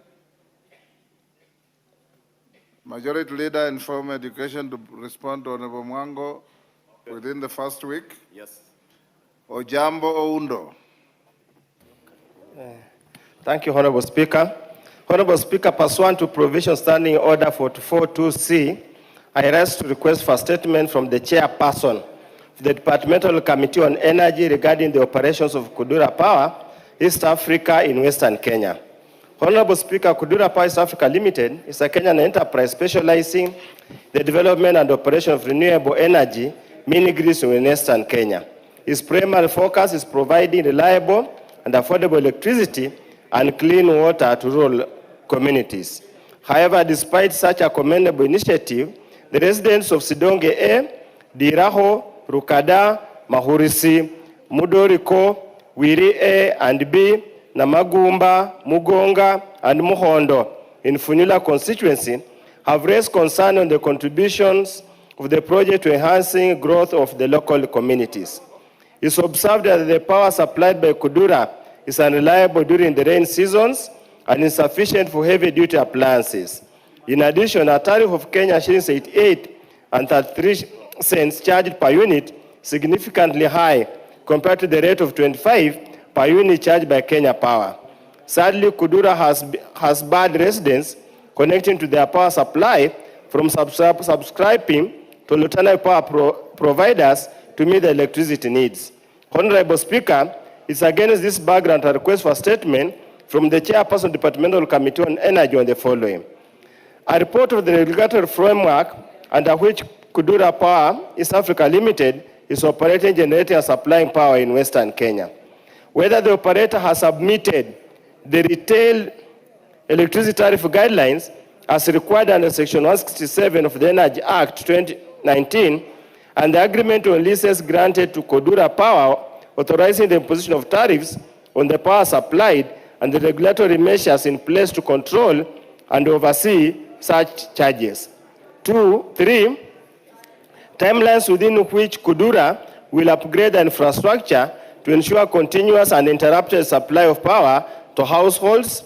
And finally, a report on the terms of agreement between Kudura, Power East Africa, and the government, including whether the terms are subject to review to allow alternative service providers to provide power alongside Kudura. I thank you, Honorable Speaker. Oundo. Energy. Is Gikari in the House? Majority Leader inform him first week. Okay. Nolfason Barongo. Is that how your first name is pronounced? Yes. Thank you so much, Honorable Speaker. Honorable Speaker, pursuant to Standing Order 44.2c, I rise to request for a statement from the chairperson of the Departmental Committee on Health regarding measures to improve maternal health outcomes in the country. Honorable Speaker, Article 43(1) of the Constitution safeguards the right to highest attainable standard of health, including reproductive health care for expectant women. Regrettably, cases of expectant mothers losing their lives or babies during delivery continue to be reported in the country. On Friday, 27th of February 2026, Mrs. Charity Nyaboke Nyasetia of ID 37, a few digits have been hidden, ending with 66, and her unborn fetus tragically died just before delivery at the Kenyenya Level 4 Hospital in Bomachoge, Borabu constituency. The heartbreaking double loss is concerning given the claims that it may have resulted from delays or possible lapses in the provision of timely and appropriate emergency obstetric care. Honorable Speaker, while the delivery of health services is primarily a devolved function, the national government retains the responsibility for health policy, standards, and regulation of health professionals. Mrs. Nyasetia's death raised questions on enforcement of national standards for maternal health care, emergency referral systems, and regulatory oversight over health facilities and medical practitioners. The seemingly avoidable death calls for clarity on the effectiveness of implementation of national policies, standards, and regulatory mechanisms governing maternal health care in counties. Honorable Speaker, it is against this background that I request for a statement from the chairperson of the Departmental Committee on Health on the following. Number one, a report on the status of investigations, if any, undertaken by the relevant national health sector regulatory and oversight bodies into possible professional negligence or breach of national health care standards surrounding the death of Mrs. Charity Nyaboke Nyasetia, and disciplinary action, if any, taken against those found culpable of negligence. Number two, the measures by the national government through the Ministry of Health and relevant regulatory bodies like the Kenya Medical Practitioners and Dentists Council to ensure compliance with national standards for maternal and emergency obstetric care by health facilities in the country. Number three, the status of implementation of national policies and programs aimed at reducing preventable maternal and neonatal deaths, including strengthening emergency referral systems, ensuring availability of skilled personnel and access to essential maternal health commodities, particularly in Kisii County. And finally, the mechanisms available for collaboration between the national and county governments to ensure accountability and continuous improvement in maternal health care services. I thank you, Honorable Speaker. Thank you, Barongo. Chair Health, Dr. Nyikal. First week. Thank you, Mr. Speaker. First week after recess. Excellent. Waname Wamboka. Honorable Speaker, pursuant to the provisions of Standing Order 44-2C, I wish to request for a statement from the chairperson of the Departmental Committee on Housing, Urban Planning and Public Works regarding the increasing incidences of building collapses in various parts of this country. Honorable Speaker, in the recent past, several buildings across the country have collapsed, resulting in loss of lives, serious injuries, destruction of property, and displacement of affected families. Reports following such incidents have often pointed to non-compliance with approved building standards, the use of substandard construction materials, weak enforcement of existing regulations, and negligence by relevant regulatory and oversight authorities. While the issuance of construction permits and enforcement of compliance with approved building standards is primarily a devolved function, the national government retains the responsibility for the formulation of policies, regulations, and standards governing the construction sector. The recurring nature of these instances raises concerns regarding effectiveness of the current regulatory framework governing the construction industry, including the approval, inspection, and enforcement mechanisms. Honorable Speaker, it is against this background that I seek an inquiry into the matter from the chairperson of the Departmental Committee on Housing, Urban Planning and Public Works, pursuant to the provisions of Standing Order 26, 216, 5A, and 218-2 on the following. 1. Circumstances that have contributed to the increasing instances of building collapses in the country, including the role of regulatory and oversight bodies in approving and monitoring in respect of each collapse and construction works. 2. The current building approval processes, inspection, enforcement mechanisms, and the level of compliance with national construction standards across the country. And 3. Accountability measures in place, including investigations, prosecution of culpable persons, and proposed mechanisms for compensation and support of the victims and affected families. I thank you, Honorable Speaker. Thank you, Amboka. Rindikiri, that is to your committee. Yeah, Mr. Speaker, we will give our report 1 week after we're back on recess. Thank you. Allow me to acknowledge in the Speaker's gallery St. Stephen Makindu Boys from Kibwezi West, Makueni. When you are called out, you stand up, students, to be acknowledged.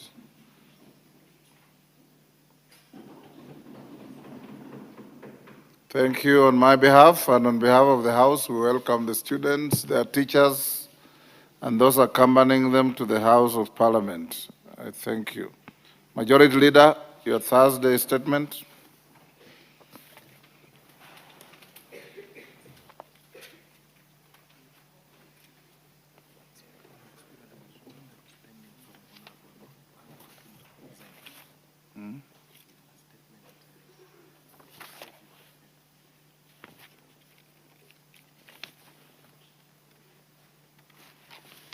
Yes.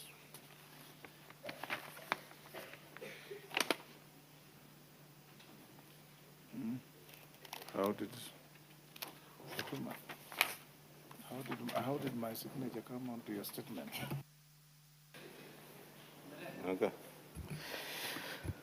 Thank you, Honorable Speaker. Pursuant to the provision of Standing Order 44-2A, I rise to present the following statement on behalf of the House Business Committee, which met on Tuesday, 10th March 2026, to prioritize business for consideration during the week and the business coming before the House in the week we resume from recess. Honorable Speaker, I wish to commend the leadership of this House, all our committees and members for the dedication and cooperation exhibited in this first part of the session so far. Through our collective collaboration, I can authoritatively confirm that we have set a good pace and dispensed with matters that require consideration within the set statutory timelines during the first session. In a record time, Honorable Speaker, we have been able to conclude key priority business, including the budget policy statement for the financial year 2026-2027, the 2026 medium-term debt strategy, and the division of revenue bill of 2026, all being budget-related and priority business. The House also passed the National Infrastructure Fund Bill, now an Act of Parliament of 2026, a critical legislation that provides a financing framework for accelerated implementation of flagship infrastructure projects under the bottom-up economic transformation agenda. Additionally, the House passed the Miscellaneous Fees and Levies Amendment Bill of 2025 and approved nominees for appointment to the National Lands Commission and an ambassador to the Kingdom of Denmark. Honorable Speaker, in accordance with the calendar of the House, we are scheduled to take a short break following the rise of the House today and resume on Tuesday, 31st March 2026 at 2:30 p.m. As we take a well-deserved break, it is worth noting that the House still awaits reports by committees on various business referred to them for consideration, including those that have been referred today. This short recess period therefore gives committees ample time to expedite consideration of business pending before them and thereafter submit their reports to the House for consideration upon resumption of the House. Some of the key priority business pending before committees include the following.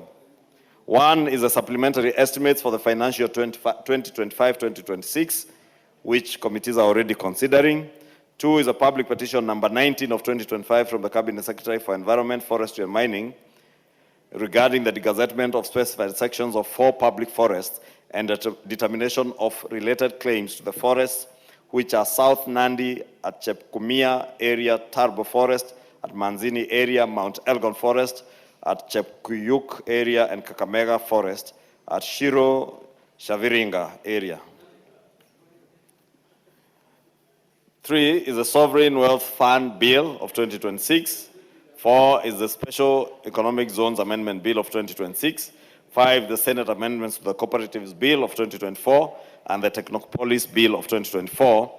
And 6 is the mediation process on the Food and Feed Safety Control Coordination Bill of 2023 and the National Disaster Risk Management Bill of 2023. Honorable Speaker, when the House resumes on Tuesday, 31st March 2026, it is expected to consider the following business, some of which are listed in today's order paper, should they not be concluded in the course of business today. One is consideration of session of paper number 3 of 2025 on the partial divestiture of Safaricom, PLC by the Government of Kenya, if not concluded today. 2 is consideration of session of paper number 6 of 2024 on the National Aviation Policy. 3 is ukaguzi kwa asasi zisizo huru kikamilifu za Jumuiya ya Afrika Mashariki na ushoroba wakati katika Jamhuri ya Muungano wa Tanzania. 4 is reports of the Kenya delegation to the 147th, 148th, 149th, and 150th assemblies of the Interparliamentary Union, IPU, and related meetings. 5 is consideration of a petition regarding delay in resettlement of squatters in Koibem village of Nandi County. 6 is the 10th report on the audited accounts of the National Government Constituency Development Fund for specified constituencies for the financial years 2016-2017 to 2021-2022. And 7, the 5th report on the audited accounts of various state corporations of Western Region for the financial years 2018-2019 to 2020-2021. And 8, the 11th report on the audited accounts for the National Government Constituencies Development Fund for specified constituencies for the financial year 2016-2017 to 2020-2021. 9 is the 7th report on the audited accounts of various state corporations for the financial years 2018-2019 to 2020-2021. And 10 is inquiry into the pricing of tea in Kenya. The House Business Committee will also schedule the consideration of various individual members' bills, which are awaiting second reading of the Committee of the Whole House, respectively. Finally, Honorable Speaker, in accordance with the provisions of Standing Order 42A, 5 and 6, I wish to convey that the Prime Cabinet Secretary and Cabinet Secretary for Foreign and Diaspora Affairs will appear before the House on the afternoon of Wednesday, 1st April 2026, to provide reports on 1, the status of implementation of the Interagency Technical Committee report on the review of designated hardship areas and payment of hardship allowances in the public service, and 2, the recruitment of Kenyans into foreign armies, particularly in the Russia-Ukraine war. Honorable Speaker, the Prime Cabinet Secretary was scheduled to appear yesterday, but you did communicate his apologies as he was out of the country in Russia. And we will expect him to appear the first Wednesday when we resume to answer to those 2 issues. In conclusion, on behalf of the House Business Committee, and indeed on my own behalf, I wish all of you members, honorable members, a wonderful recess period. It's a working recess as you spend time with your families and work in your committees during this short recess, and also as you discharge your constituency obligations to the people who sent you to this august house. I also take this opportunity to wish our Muslim colleagues an early Eid Mubarak, because it most likely will fall during this recess period. So Eid Mubarak to all our Muslim brothers and sisters. And I now wish to lay this statement on the table of the House. Thank you, Honorable Speaker. Thank you, Majority Leader. Last on the statements, Fatuma. Yes, Mwenje? Thank you, Honorable Speaker. On the Majority Leader statement? Yes, please, Honorable Speaker. Go ahead. Honorable Speaker, the Majority Leader has stated that the Prime Cabinet Secretary will be in the House once we resume, and considering what happened in Nairobi and that the Prime Cabinet Secretary has taken over some, I believe he's the one in charge of some of these functions. Would it be okay to request the majority leader to inform the Cabinet Secretary to come and give us a bit of a report of some of the measures and actions that are going to be taken, especially in light of the cooperation agreement that was signed between the national government and the county government of Nairobi? Right, you are right, but the right thing to do is file a request in my office. We have 2 weeks recess. I'll then motion the majority leader to include it in the issues that he will come to brief the House on. So if you do that, it will be done. Yes, Oundo? Honorable Speaker, with your benevolence, can we also joyride and also add one more question? Which one? I have an issue that has remained pending for so many years in my constituency concerning the construction of a border crossing point. At Mulwanda? Yes, at Mulwanda, good, you know. Yes. It has remained pending for so many years. We have been with you at the highest offices. We don't seem to be I moving. thought we opened that border post with Mzee Kibaki when he was president. Nothing, not even a single stone has ever been built, has ever been done. Nothing. It's not even operational. But it's since gazetted, 2009. It's gazetted as an international border point. Yes, but now construction, nothing has happened. We have been with you to see in State House the president, and whatever we have said, nothing has moved. So is it possible you can Also file a request? Yes. Majority leader will pass it on. Thank you, Honorable Speaker. Next order. Hold on, Fatuma, sorry I had called you, but let me acknowledge we have become very popular with schools. We have many schools coming in. In the public gallery, we have Milimani High School from Naivasha, Nakuru.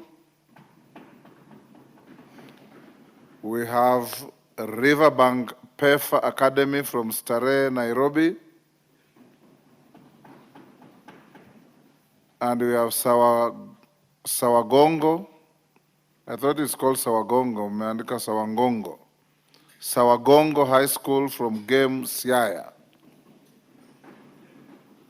On my behalf and on behalf of the House, we welcome the students, their teachers, and those accompanying them to the House of Parliament. Fatuma? Thank you, Honorable Speaker. Honorable Speaker, pursuant to the provision of Standing Order 42/2C, I rise to request for a statement from the chairperson of Departmental Committee on Education regarding the status of disbursement of Kenya DAD Partial Scholarship Program. Honorable Speaker, the program was initiated in June 2010 by the Government of Kenya through the Ministry of Education to support capacity building for faculty in public universities. The first cohort comprised 30 beneficiaries, and the program was initially set to run until 2015. Following its expiry, the government sought an extension, leading to the signing of a renewed cooperation agreement with the German Academic Exchange Service, DAD, on 11th July 2017, extending the program to June 2025 and later to September 2027 through a further agreement signed in September 2020. Under the cooperation framework, the National Research Fund, administrators and the program on behalf of the Minister of Education by remitting monthly stipend of 1,200 euros per beneficiary through DAD with the National Treasury as the payee. However, in financial year 2023-2024, budgetary constraints resulted in partial payment of 32 million, leaving an outstanding balance of 71 million. Honorable Speaker, despite the National Assembly approving a supplementary allocation of 70 million under the Promotion of Research and Development vote, the funds were not released. As now, pending disbursements stand at 71 million for the financial year 2023-2024 and 80 million for the financial year 2024-2025. Notably, 19 Kenyan students currently enrolled in Germany under the program face uncertain stipends due to this shortfall. The situation jeopardizes the academic welfare of the students, undermines the Kenyan commitment under the Kenya-German Cooperation Agreement, and risks eroding the country's credibility in supporting international scholarship programs. Honorable Speaker, it is against this background that I request the chairperson of the Departmental Committee on Education on the following. An explanation as to why the approved supplementary allocation of 70 million towards Kenya Dad partial scholarship program was not released by the National Treasury. 2, measures the Ministry of Education and National Treasury are taking to urgently settle the outstanding 71 million and 80 million for the financial year 2023-2024 and financial year 2024-2025 respectively. 3, safeguards to ensure that the 19 students currently enrolled in the program continue receiving stipends without interruption. And last, long-term financial and policy mechanism to secure sustainable funding for the program until it's expired in September 2027, and plans in place for alternative funding beyond September 2027. Thank you, Honorable Speaker. Thank you, Fatma. Majority Leader, I don't see anybody from education here. Naomi, you can inform them to bring a response in the first week after recess. Thank you, Honorable Speaker, and we will do that. I will tell the chairman to do that. Thank you. Thank you. Yes, Fatma? Thank you, Honorable Speaker. On a different note, on behalf of Honorable Dege, I had requested for a statement from the Ministry of Lands through the committee, and they were supposed to give a response today. I can see they are not in the House, and they have not communicated. And it was urgent, Honorable Speaker, on the land issue in Nyatike. And you are not Odege? I am a member of Parliament for Migori County, and I'm a resident of Nyatike, and I am a cousin to Honorable Dege. That notwithstanding, that notwithstanding, he needs to write to the Speaker appointing you to hold a brief for him. The next and last on statements, we have, I got a written notification that Mayaka would receive a statement on behalf of Doris Donya. Are you properly briefed? Yes, Kawaya. Thank you, Honorable Speaker. How long is the statement? Just a few pages. Maybe how long are you going to take to respond? Six or so minutes. Go ahead. Thank you, Honorable Speaker. This is a response to a request for statement by the Honorable Donya, MP for Kisii County, regarding the persistent discharge of raw sewerage into public spaces. In particular, Honorable Speaker, the Honorable Member sought a report on the underlying causes of the recurrent sewer overflows experienced during rain seasons in urban and peri-urban areas, including an assessment of the condition and capacity of existing sewer infrastructure, and 2, the immediate remedial interventions being undertaken to contain the current health and environmental risks, including emergency response mechanisms, public health safeguards, and accountability measures against negligent sewerage service providers. It is to be noted that, Honorable Speaker, unfortunately, there is a recurrent phenomenon where, during heavy rainfall, raw sewerage often overflows into roads, residential estates, marketplaces, and other public areas. This poses grave public health dangers, including the risk of waterborne diseases, such as cholera and typhoid, compromises environmental integrity, contaminates water sources, and infringes on the dignity, safety, and right of our citizens to clean and a healthy environment. Honorable Speaker, on the report of the underlying causes, the National Environment Management Authority, established under the Environmental Management and Coordination Act, EMCA 1999, to exercise is established under the EMCA Act 1999 to exercise general supervision and coordination over all matters relating to the environment, and is a principal instrument of government in the implementation of all policies relating to the environment.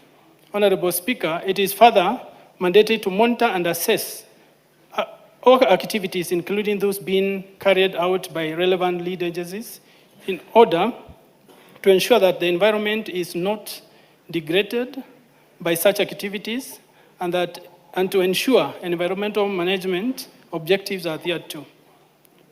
2, moreover, the Sustainable Waste Management Act 2022 vests the mandate of waste management to the county governments, while the Water Resources Authority is obliged to ensure sustainable management of water resources as provided for under the Water Act 2016. 3, the Water and Sanitation Company under the jurisdiction of their respective counties are responsible for sewer management to ensure sanitation in the urban and peri-urban areas. Honorable Speaker, the key underlying causes include 1, improper solid waste management. The solid waste is not sorted at the sources, not regularly collected, and often disposed to undesignated sites, many on road reserves, open spaces, market places. During heavy rains, all the waste is carried into the storm drains, sewer manholes, and blocking the water movement. Blocked sewer infrastructure on site treatment plants in areas that are not sewered will lead to sewer overflow. 2, Honorable Speaker, dump sites on the riparian reserve. Many dump sites and waste sorting and transfer stations operate from riparian reserves, with some of the waste getting into the rivers causing pollution to the surface water with leachates, pollution, both surface and groundwater. Most of the sewer infrastructure run along riverbanks, since this is the lowest gradient for the sewer flow through gravity. Honorable Speaker, when it rains, the waste illegally on the riparian reserve blocks and damages the sewer line, resulting into sewer overflow. 3, liquid waste discharges. The liquid waste from burst sewers, unsewered informal settlements, and some industrial players without adequate pretreatment. While undertaking compliance inspections, the authority has also noted dilapidated sewer lines, some of which are out of use. When it rains, Honorable Speaker, the volume of the contaminated water increases the pollution to the environment. Wastewater treatment facilities, Honorable Speaker, the waste treatment facilities are many a times overwhelmed with the waste and become inefficient in treating the received waste before discharging to the rivers. Furthermore, the sewerage infrastructure is inadequate and does not cover all parts of Nairobi City. Honorable Speaker, a member mentioned that the infrastructure what is currently handling is basically not what it was built to handle. Various instances of sewer bursts have been reported at NEMA, an indication of persistent sewer bursts, especially during rains. 5, riparian reserve encroachment. This is both in informal and formal settlements, with the cases being more pronounced in the informal settlements along rivers. Encroaching structures on the riparian hinder smooth flow of water and results in the overflow of pit latrines as well as septic tanks, leading to sewer overflow. On the immediate remedial interventions being undertaken to contain the current health and environmental risks, Honorable Speaker, in addressing the above pollution causes and ensure sustainable management of the environment, the Ministry of Environment, Climate Change and Forestry through NEMA has developed and is implementing the following strategies. A, governance structure. The authority has established an urban rivers restoration program as a section under Enforcement Directorate for coordination purposes. The section undertakes regular inspections of the river ecosystem to document and monitor the status of urban and peri-urban rivers while undertaking appropriate enforcement actions. The section works closely with non-state actors, private sector NGOs and CBOs operating in the river ecosystem to facilitate cleanup activities. B, development of plan of action, development of the implementation of the action plans for pollution control strategy, which have been integrated into county environment action plan with a county integrated development plans, CIDPs. The strategy contains key interventions as enumerated there, which include institutional rearrangements, enhanced public awareness, education building of partnerships and advocacy, sustainable solid waste management, stoppage of encroachment of the riparian reserves, pollution control in rivers, sustainable land management in catchment basin, research, data generation and management, and 8, river rehabilitation and beautification of river banks, legislation and enforcement, and immediate and ongoing actions. On recommendations, Honorable Speaker, political goodwill, and this will go a long way, Honorable Speaker, because part of the causes of this problem is encroachment in riparian areas, and we must have the political goodwill so that in resettling these people, then the matter, this particular item is not, issue is not politicized. There is also a need for interagency coordination, because this matter involves many, many stakeholders, including the planning departments, the metrology department, the Ministry of Water, etc.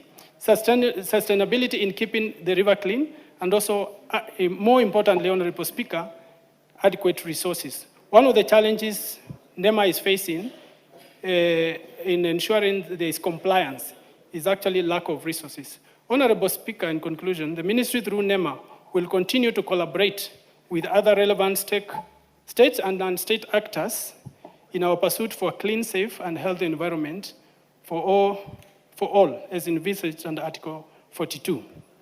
Thank you, Honorable Speaker. This statement is signed by the Honorable CS Deborah Barasa, Cabinet Secretary for Environment, Forestry, and Climate Change.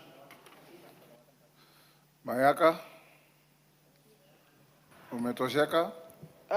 Honorable Speaker, thank you for this opportunity. On behalf of the Honorable Doris Donya, I'd like to register her dissatisfaction with the response that has been received.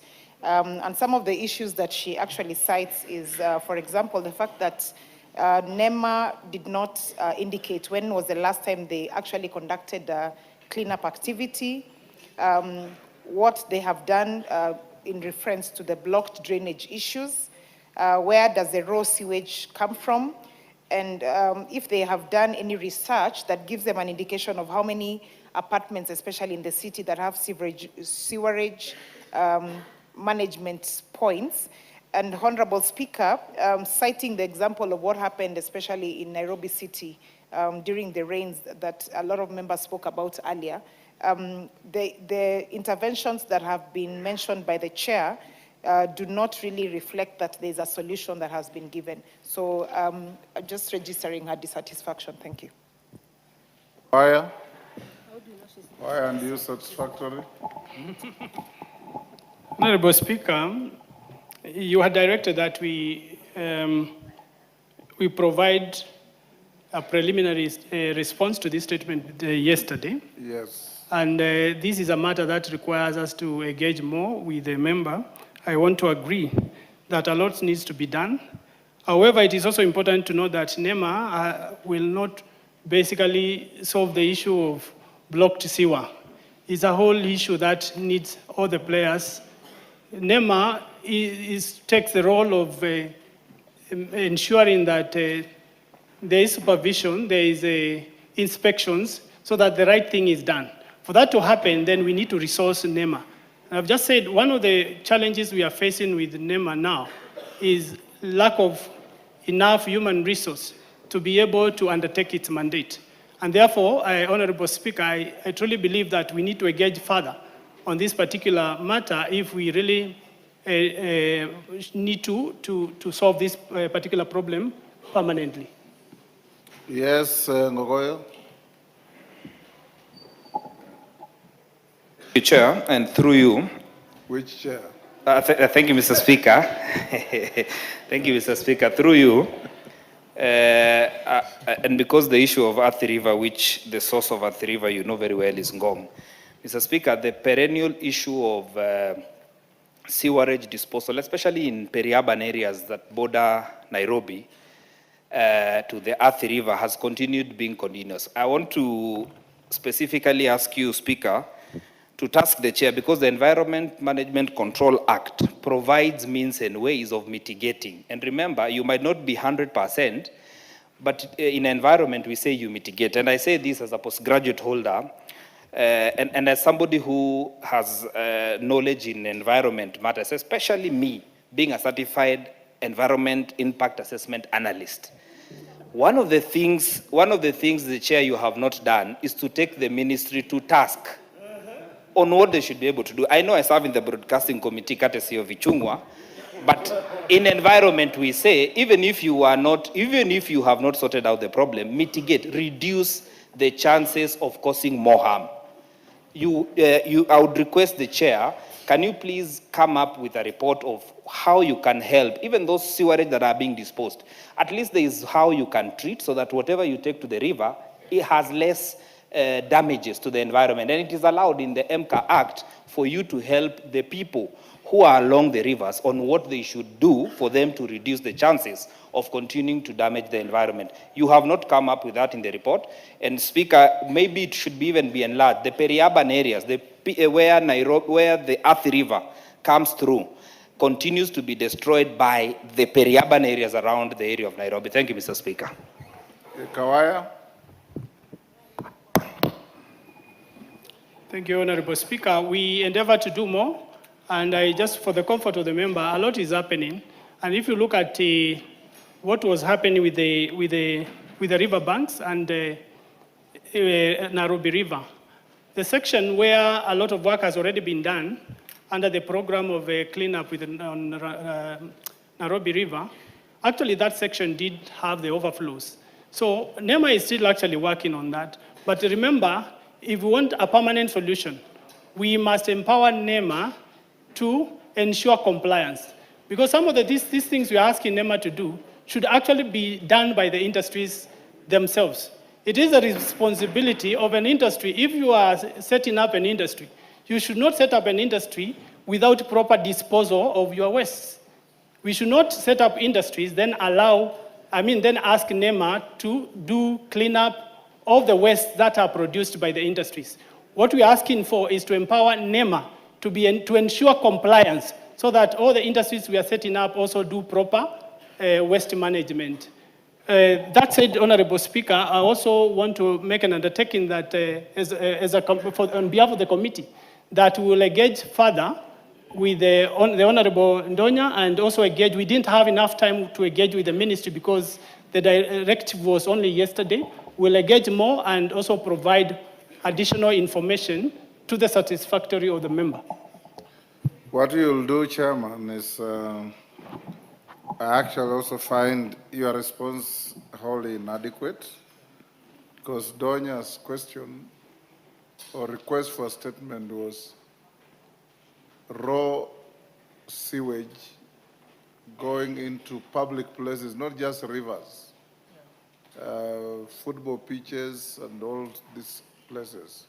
So let's take that as a preliminary statement, and when we resume, relook at what she requested, what Ngogoya has said, what Mayaka has said, and then bring a comprehensive statement when we resume. Most obliged.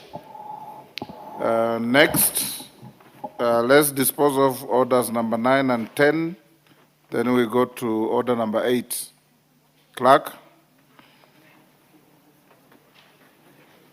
Order number 9, the Special Economic Zones Amendment Bill, National Assembly, Bill number 8 of 2026, first reading. A bill for an act of parliament to amend the Special Economic Zones Act and for connected purposes. Order number 10, the Country Library Services Bill, Senate Bill number 40 of 2024, first reading.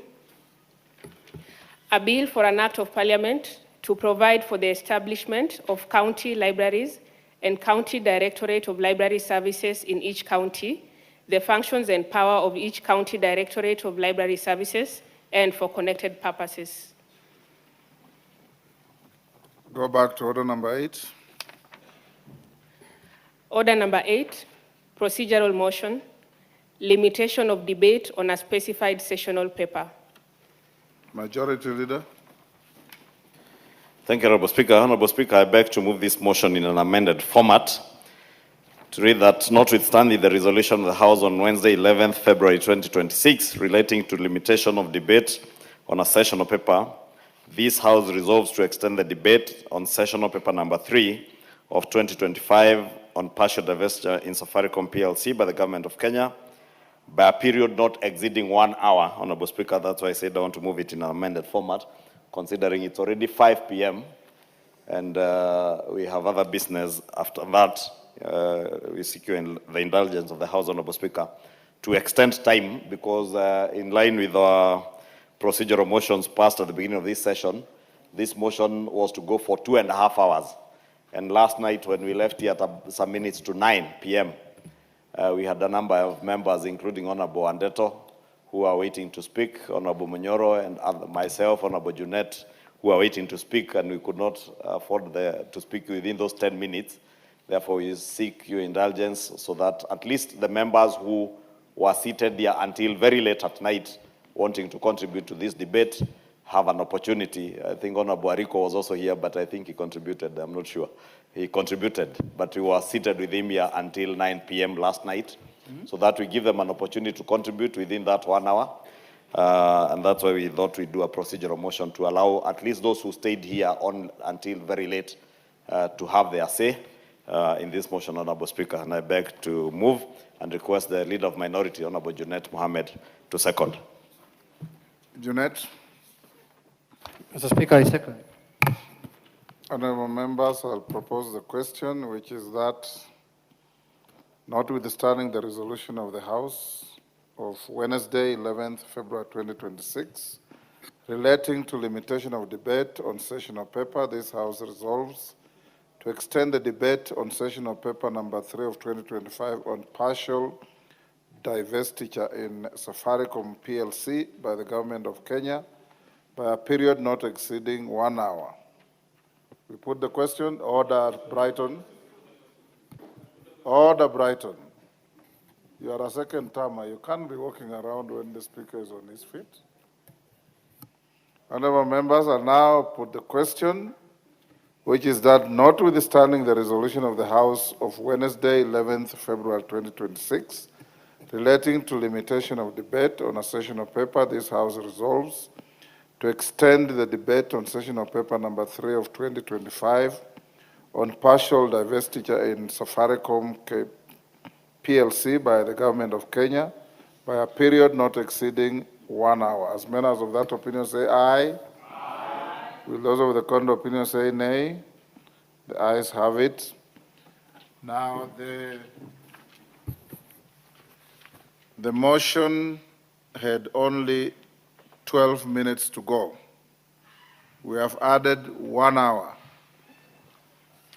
I have names here of people recommended to be given priority. Let me know if they are in the House. Harrison Kombe is not. Order Undo. Wanjiku Muya is in the House. Geoffrey Wandeto is in the House.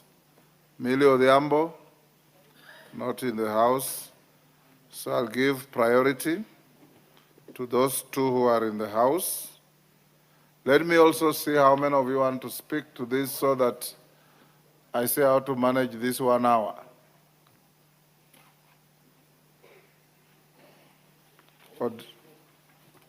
Ondo, you didn't speak? You are a perennial speaker here. Yes. Okay, we'll, now I can see. We will end this debate at 5:58. Before I give to Wanjiku Muya, I want to acknowledge in the Speaker's Gallery, St. Peter's Mumias Boys High School, Mumias West, Kakamega.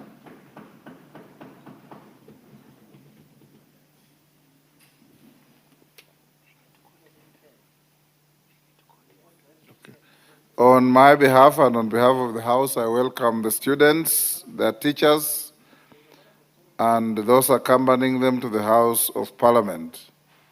Honorable Salasia had approached me to welcome the students, but I don't see him in the House.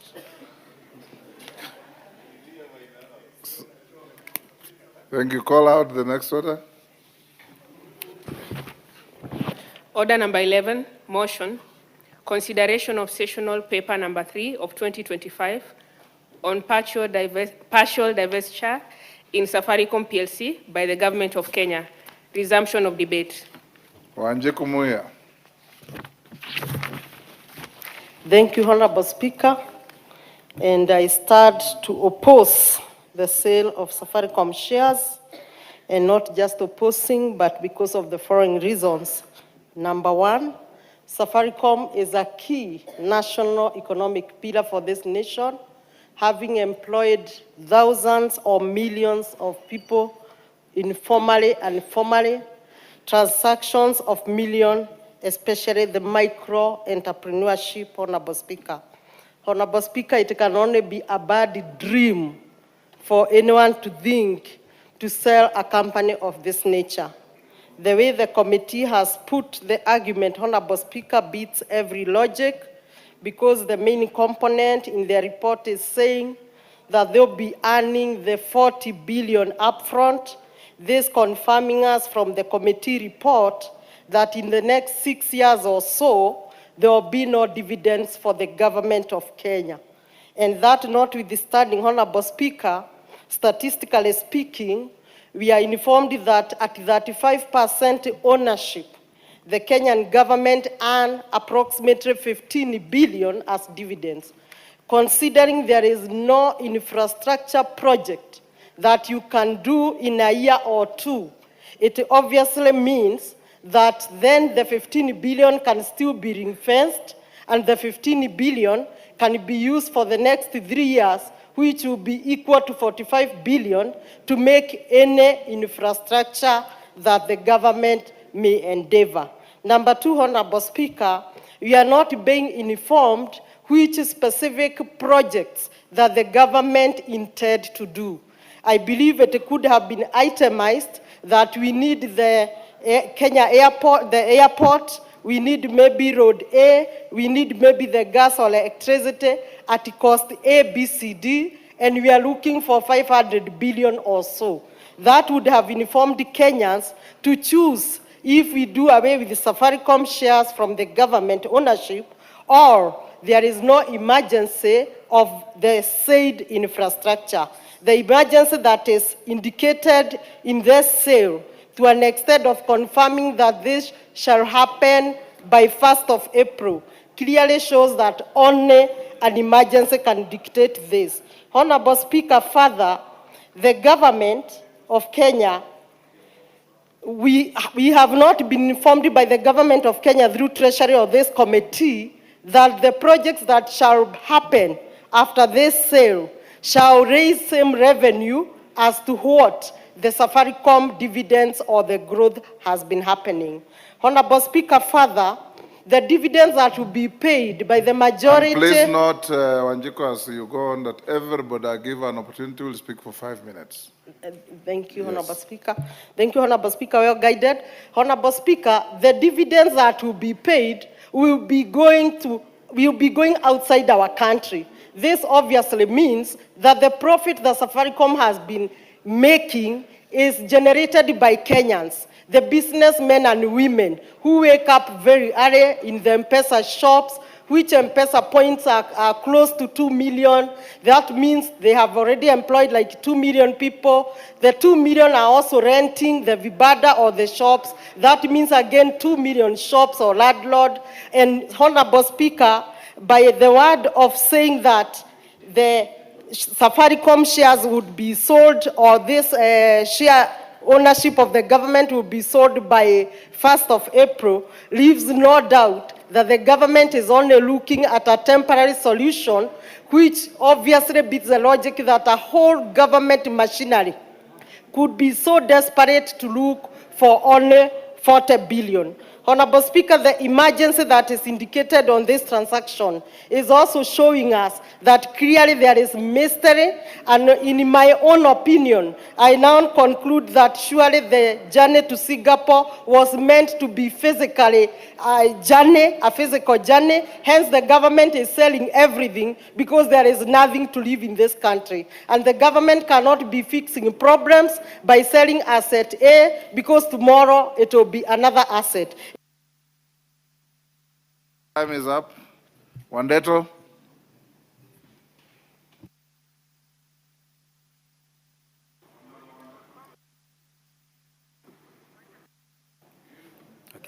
Thank you very much, Mr. Speaker, for the opportunity to also contribute to this session of paper number 3 regarding the partial divestiture of Safaricom Limited. And Mr. Speaker, let me from the start say that I have a lot of number of reservations, especially on how this divestiture has been structured, the valuation of the share price that is being offered by the buyer. And Mr. Speaker, right now we are talking about a price earnings ratio of about 9 to 10. That is what has been used to value Safaricom, which I find very, very conservative. Mr. Speaker, in emerging market telcos, especially the one with a fintech component, such as Safaricom, the P multiples that we see are anything between 16 and 18 multiples, and that would have given the Safaricom share, upwards of 40, shillings per share. But that notwithstanding, Mr. Speaker, grandmother wisdom dictates that. Grandmother wisdom, Mr. Speaker, dictates that you subject. Yes, Ariko, what's your point of order? Honorable Speaker, the honorable member on the floor is giving misleading information or the violation. Challenge him. The presentation from the committee has made a presentation of 5 models that were used to determine the price of the share. So it is not only the price earning ratio. There are 5 methods that were used to value the price of Safaricom shares. Thank you, Chair. Speaker, Honorable Speaker. Thank you, Speaker. Actually, I don't know, I'm not sure what his point was, but let me just proceed because, like I said, even grandmother wisdom, Mr. Speaker, from even our traditional African culture, when you want to determine the true price of your good, you take it to the market. That is the easiest way, of just knowing how much, you should sell your good. And so the question, Mr. Speaker, here has been, who else did we ask for the price of Safaricom? What was so difficult in putting Safaricom in the open market? And you have bidders saying, I am willing to do 34, another one saying I'm willing to do 29, another one saying I'm willing to do 40. So I do not see why we have this sort of private arrangement, Mr. Speaker, to basically negotiate only with one party, a party that I would consider an insider. Actually, this can be classified as very uncompetitive. I'm not even sure whether this transaction is going to pass through the Anti-Competition Authority, because this is technically insider trading, where the shares are offered to only one party who has a lot of private information. Mr. Speaker, the second concern that I have is that the proceeds of this sale will be deposited to the National Infrastructure Fund. I know we passed the National Infrastructure Fund in this House a week ago.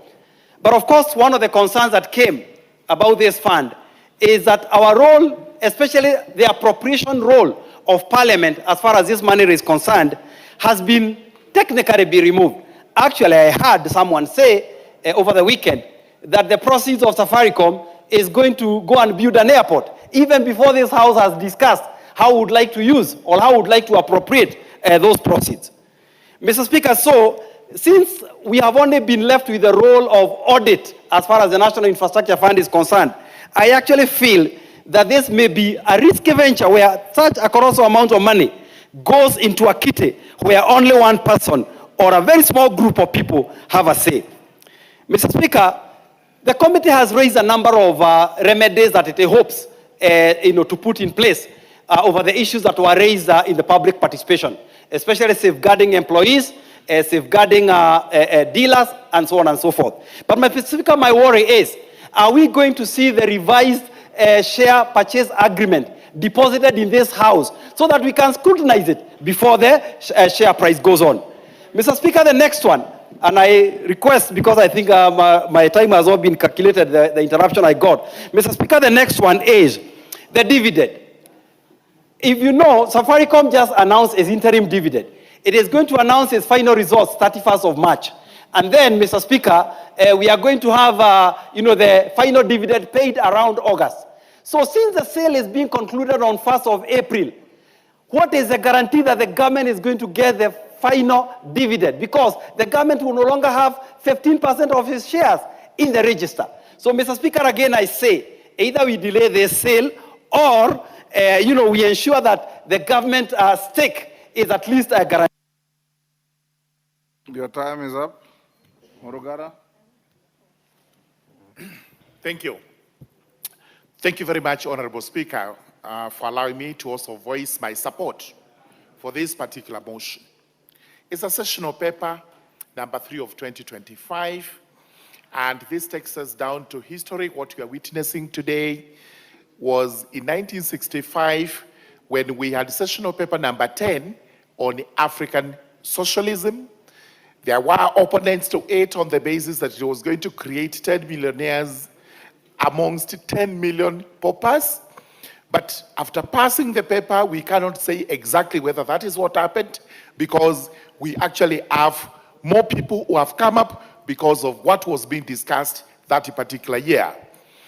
It is important to point out that what we are doing is a partial divestiture, which means it's not the entire of it, and therefore we are not selling Safaricom, properly speaking.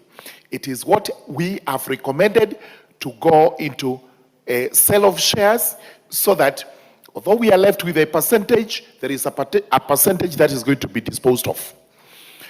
The next issue that arises is, why do we think this is a very important exercise for this country in terms of economics?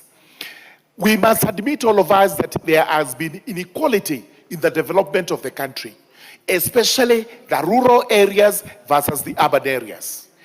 We are of the view, especially those of us from rural areas, that this is the time for us to start equalizing with the urban areas.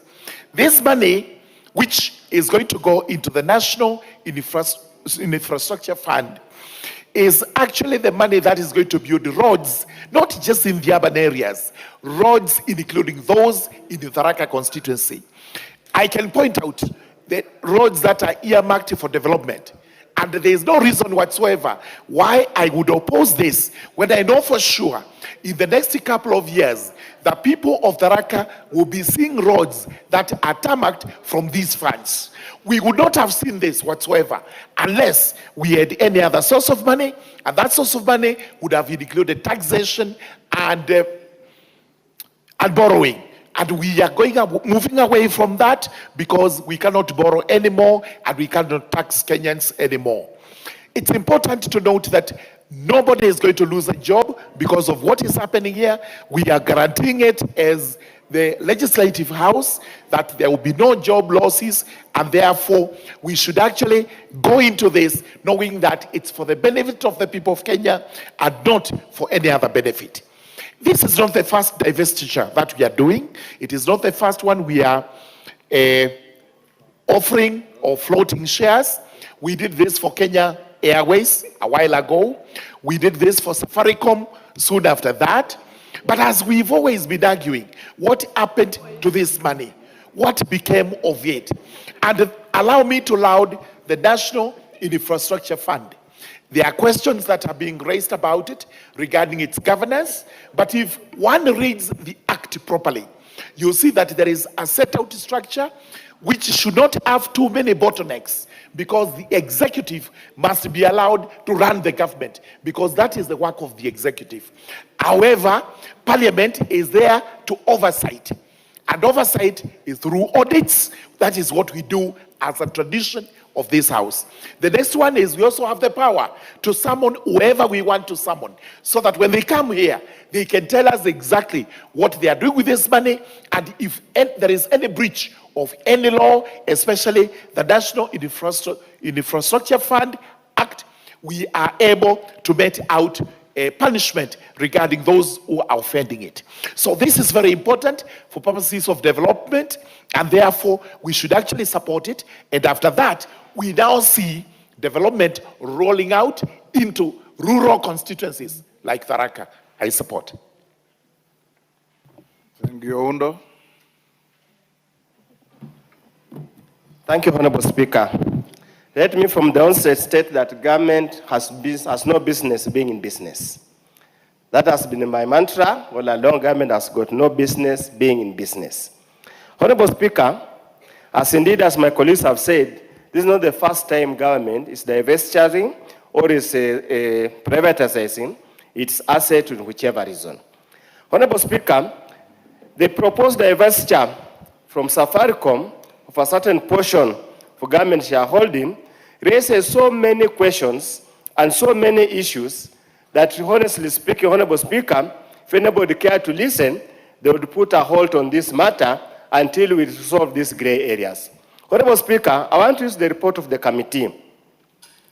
The committee, on paragraph 457, this is what it states. The public expressed general support for the proposed divestiture, recognizes potential to generate resources for national development and infrastructure financing. However, the stakeholders consistently raise critical issues and concerns that must be addressed before the transaction proceeds. These include valuation transparency, timing and fiscal prudence, foreign majority control, national sovereignty, governance of proceeds, equitable allocations, employment protection, data security, and consumer safeguards. Honorable Speaker, unfortunately, in the recommendation of the committee, as they proceed to approve for the divestiture, none of the concerns raised by Kenyans have been adequately addressed or any mitigation measures put in place to ensure that the concerns of the Kenyans are adequately addressed. That leaves the question begging, and what many Kenyans are asking: what is the hurry? What is the urgency? Why? What is it? What's the urgency? Honorable Speaker. Yes, Majority Leader. Honorable Speaker, you know, Honorable Oundo is a very good debater, but he must not use the House to misinform the country. And it's true, the issue he has raised, the issues that were raised by members of the public in their public engagements during public participation. But he has gone on to selectively read the report, because in this report, Honorable Speaker, the issues that he's raising have all been addressed in the report. Not everything can be in the resolutions, because you can't resolve that the share price will be sold at 34 shillings, because it is not the House to set the price. But the committee considered the matter of the share valuation, and it is in this report. Employment protection is among the recommendations in the report. Data security is all in the report, Honorable Speaker. Is therefore, Honorable Speaker, very dishonest of the Honorable Oundo to be propagating issues that are not, claiming that there are issues that have not been addressed, that were raised by the public, yet they have been adequately covered by this report. And I can see the Honorable Ariko nodding in agreement with the Chair of Finance, because, and Honorable Oundo, because he reads, I'm certain he knows they are there. Yes, Oundo. Honorable Speaker, I had not even finished. I just read the statement. I had not even finished. So I don't know what's the point of concern. I just read the statement verbatim. It's not my words. It's here. I'm not finished. But you went further and said... Yes, I was proceeding, Honorable Speaker. Go ahead. Honorable Speaker, I'm proceeding. Yes. Honorable Speaker. Go ahead. Honorable Speaker, I want to go to committee report, paragraph 485. And that's where the elephant in the house comes in. On the issue of valuation methodology. Honorable Speaker, my time has been taken up. I'll give you an extra minute. Go ahead. The joint committee further noted that alternative disposal methods including public offering, could have exerted downward pressure on the share price due to increased market supply and market volatility, thereby potentially reducing the value realized by the government. Honorable Speaker, this is speculative. I did not know when the Committee of Parliament becomes a prophet to predict what will happen in the future. When? Yes, Rico. And when you, members, when you contribute and open yourself to challenge, don't claim that your time has been consumed, because your time includes responsibility for what you say and possible challenges. Yes, Rico. Honorable Speaker, looking at the issue of violations, the Committee of Finance was provided with 5 valuation methods. And all these methods gave a value far below the negotiated price. The negotiated price was 34 shillings. What is there? Honorable Speaker, there are so many ways of disposing government assets.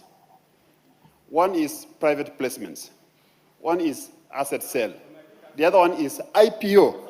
So experts in National Treasury gave their way of selling these shares from expertise.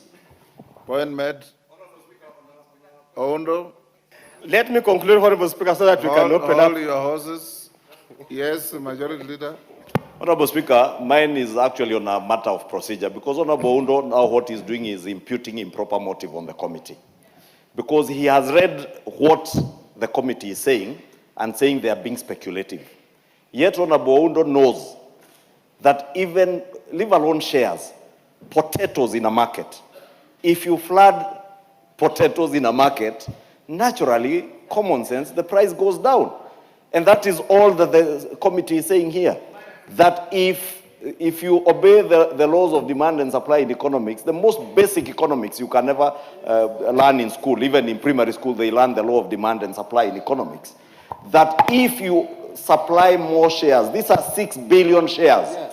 If you bring 6 billion shares into the market, open market, the price definitely will go down, Honorable Speaker. Therefore, Honorable Speaker, I want to beg that you rule that Honorable Oundo is out of order to be imputing improper motive on the very diligent 30 members of the Joint Committee that considered this matter. Because this committee has very reputable economists, leave alone those classroom economists. The chair of this committee, the Honorable Kimani Kuria, is a first-class honors student, a fellow FCPA, a fellow of my Chartered Institute of Public Accountants. Honorable Ariko is a serious accountant, leave alone the other street economists that have been speaking here, telling us, lecturing people in small lecture halls. Oundo, wind up. Honorable Speaker, I also went to school. I've got a PhD in valuation of financial assets, so there's nothing you can teach me that I do not know. But there being as the matter as it is, Honorable Speaker, we should listen to the concerns of the people of Kenya. We are selling Safaricom a strategic asset. Yet in the share purchase agreement, I just pray and hope issues of reserved matters, and they know what the issues of reserved matters are all about. Your time is up. Sunguya. Sunguya. Thank you, Honorable Speaker. I rise strongly to support the adoption of the sessional paper 3. Dawood, why is your hand up in there? I have just given Sunguya, he has not even uttered a word. Go on, Sunguya. Thank you, Honorable Speaker. I rise strongly support the motion of adoption of the sessional paper 3 of the 2025 regarding the spatial diversity of the government shareholding in Safaricom PLC. The Honorable Speaker, as a member of the Departmental Committee on Finance and National Planning, I had the privilege traversing the country to listen directly to the voices of Kenyans who largely supported the sessional paper in order to ease the debt burden and build our local infrastructure.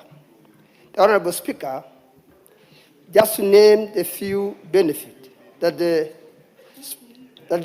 sessional paper will help in unlocking and debt financing for national development. Currently, our nation is grappling with the heavy debt burden that consume a massive portion of our revenues. The Honorable Speaker, the official divestiture present an innovative financing mechanism that will unlock approximately of 204 billion in capital, allows the government to generate substantial revenue to support priority development program without contracting expensive domestic or external commercial debt. Honorable Speaker, I stand to support this motion, that this motion will be helpful to our countries, that I expect a number of roads in my constituency, in Magadi, where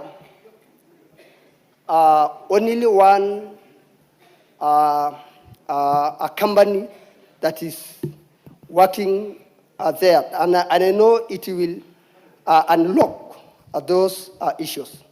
Raising a ring fence the proceed for the National Infrastructure Fund. Honorable Speaker, all proceed for this divestiture will strictly ring fence and paid directly into the newly established National Infrastructure Fund. This fund will then be directly explicitly toward commercially viable long-term infrastructure project in critical sectors such as energy, transport, and water. Honorable Speaker, I stand to support. Thank you. Member for Kitui Rural. Thank you, Mr. Speaker. And as a member of our Finance Committee, I support this transaction. Mr. Speaker, these concerns which members are raising, these are concerns which are raised by the public. But when you look at the paper from the Joint Committee, most of those issues have been addressed. Mr. Speaker, at one point, even as an investor, at one time, you have to restructure your investment portfolio. You cannot say, we are not going to sell Safaricom because it's a national asset. Suppose you sell it and invest in other commercially viable projects to make more money. Mr. Speaker, some people are saying that Safaricom is making money. Why can't we sell another government asset apart from Safaricom? But Mr. Speaker, if you need money and you have two cows, one a fat one and a thin one, which one do you sell? You sell the fat one so that you can raise money, enough money to do whatever you wanted to do. Mr. Speaker, one of the concerns which was raised is who receives the dividends before that fast, because that's the time Safaricom is supposed to declare dividends. Mr. Speaker, the committee has proposed the approval date to be 1st April or a day after 1st April, after government gets approval from concerned institution like Capital Market Authority, Competition Authority, and any other government relevant institution. And Treasury also assured us that the sale of these shares is ex-dividends. Therefore, even if we sell, the government is still going to get the dividends for that 5% of the shareholding. Mr. Speaker, there was also concern of 40 billion upfront of dividends in lieu of future dividends. Mr. Speaker, the concern was if you get this money, We are supposed to forgo dividends for 6 years, and we are going to pay 55 billion shillings, a difference of 15 billion shillings. But Mr. Speaker, when you look at the net present value of that money, the 40 billion shillings now, if you invest now, in 6 years, you are going to get 70 billion shillings. And therefore, the net present value is what we go for. And being an economist, I did my analysis and I realized that it's better to get a shilling today is better than a shilling tomorrow. So it's better to get that 40 billion now, invest now, and because something which you can do, because of inflation, the money, if you can use 40 billion, whatever you can do with the 40 billion now, in 6 years, you may need more than that. Mr. Speaker, the people are concerned about where the money is going,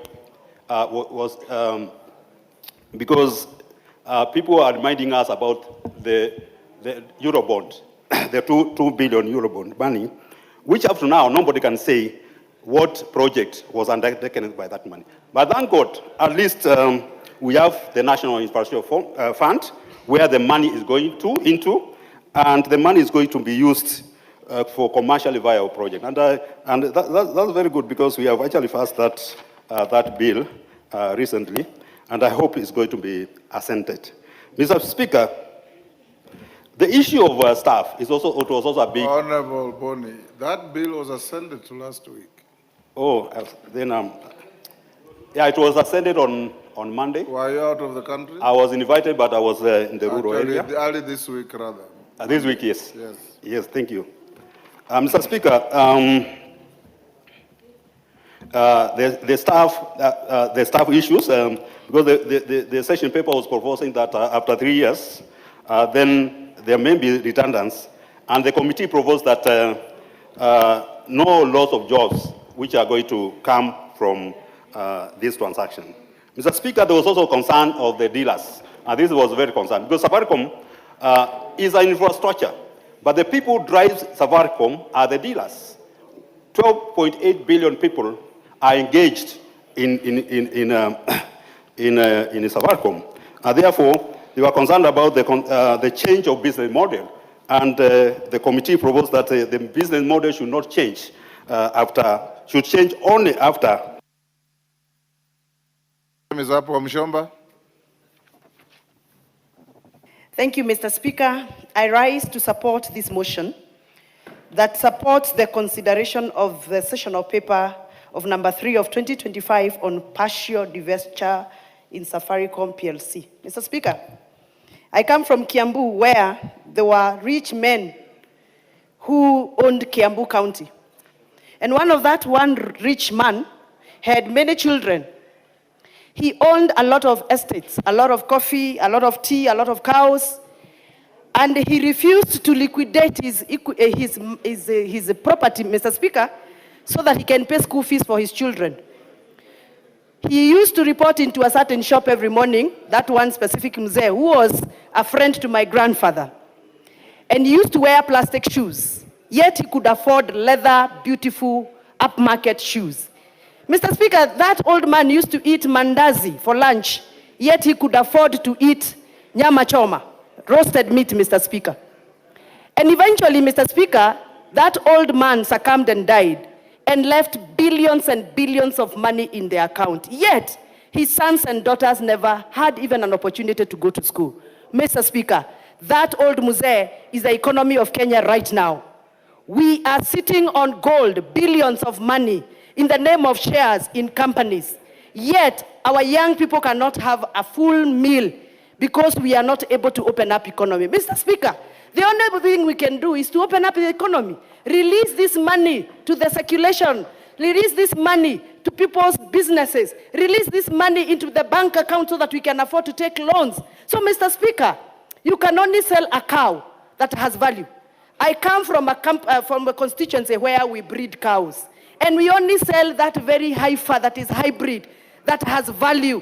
That is why we have to make sure that we liquidate Safaricom, our best company, the hybrid company that we have, best performing company, Mr. Speaker, so that we can reap from the benefits of having a good company and help our young people recover from the extremes of bad economy that has been happening. So, Mr. Speaker, I am very excited about this because I come from a constituency where people wear gumboots every day because we have no tarmac. It is time to unlock our wealth from so-called Safaricom shares so that we can be able to build our roads, so that we can allow my farmers to also enjoy a kilometer of tarmac when they are going to their coffee factories and their tea factories. So, Mr. Speaker, I'm looking forward for this money to be released so that it can be put into the infrastructure fund, the bill that was already assented by the president, so that we can now be able to open up the economy.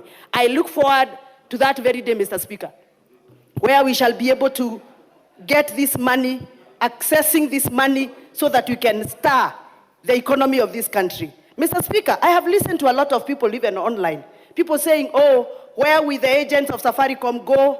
What will the staff that were working in Safaricom do? Mr. Speaker, I adopt this report very positively this afternoon because I can be assured through this report and I can see a confirmation that all the agents that are working under Safaricom, all the members of staff that have been working under Safaricom PLC are going to be taken care of.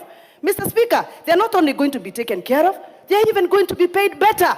And everybody wants to be paid better. Even members in this house want to be paid better. So I support this so that we can improve the economy of this country and make sure that the young people of Kenya can access to more funds in terms of loans, so that people of Kenya can enjoy the infrastructure fund that is going to open up roads and railways and airports in this country. I can't wait for the day, one of these very good days, when my roads are going to be done, put tarmac, because the infrastructure fund is going to be accessible. Thank you, Mr. Speaker, and I support 100%. Thank you, Mshomba. Gogoyo. Honorable members, as Gogoyo comes on the floor, allow me to acknowledge both in the public and speakers gallery, students from Kirimankari School from Ingambangombe, Tharaka Nithi. On my behalf and on behalf of the House, we welcome the students, their teachers, and those accompanying them to the House of Parliament. Gogoyo. Thank you, Mr. Speaker. Mr. Speaker, I rise to oppose the motion, consideration of the session of paper number 3 of 2025 on the partial diversification of Safaricom PLC by the government of Kenya. Mr. Speaker, I will use even less time than what you have allocated as Mr. Speaker, and I just have about 3 issues to raise. Number 1, Mr. Speaker, we oppose because we disagree with the timing of diversifying this company. It is suspect. The timing is suspect. Why do you want to do it at this particular time? Mr. Speaker, this asset, or this company, Mr. Speaker, and the shareholding of this company, which is owned by the public, has been owned in trust. And Mr. Speaker, you cannot just wake up and say we want to diversify because we have the infrastructure fund and therefore we want to use the resources here and put them there. It is already suspect. Why are you doing it now? Timing, Mr. Speaker. Number 2, Mr. Speaker, the issue of when you diversify, the buyer, which is Vodacom, will have 55%. The Companies Act, any company is led by the majority.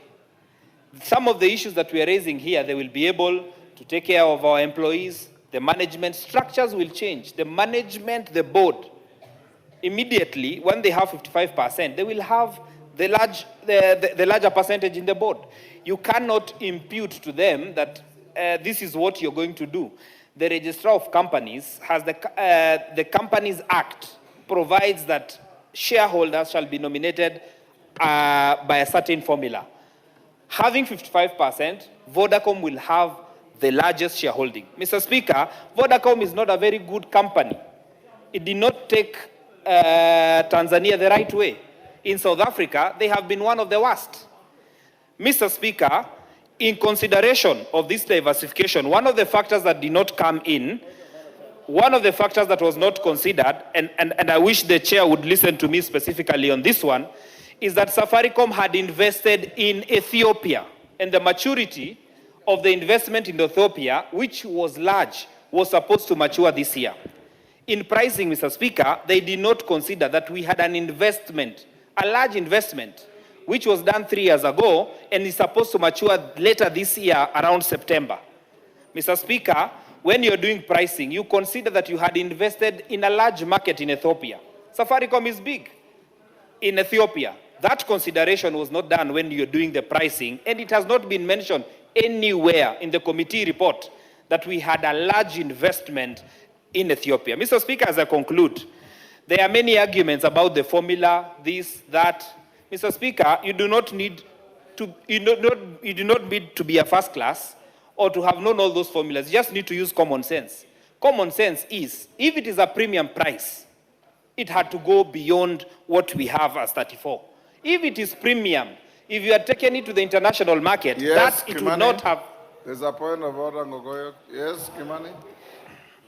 So, Honorable Speaker, I think it's completely out of order for, I didn't want to interject my younger brother, the Honorable Ngogoyo, and especially because he's joining our team very soon. You look younger than him. Especially because he's joining our team very soon. But it should be completely out of order for him to misinform this House about the valuation models used and purport to use his own model that is futuristic. And I challenged my other brother yesterday, and I challenge you, Honorable Ngogoyo.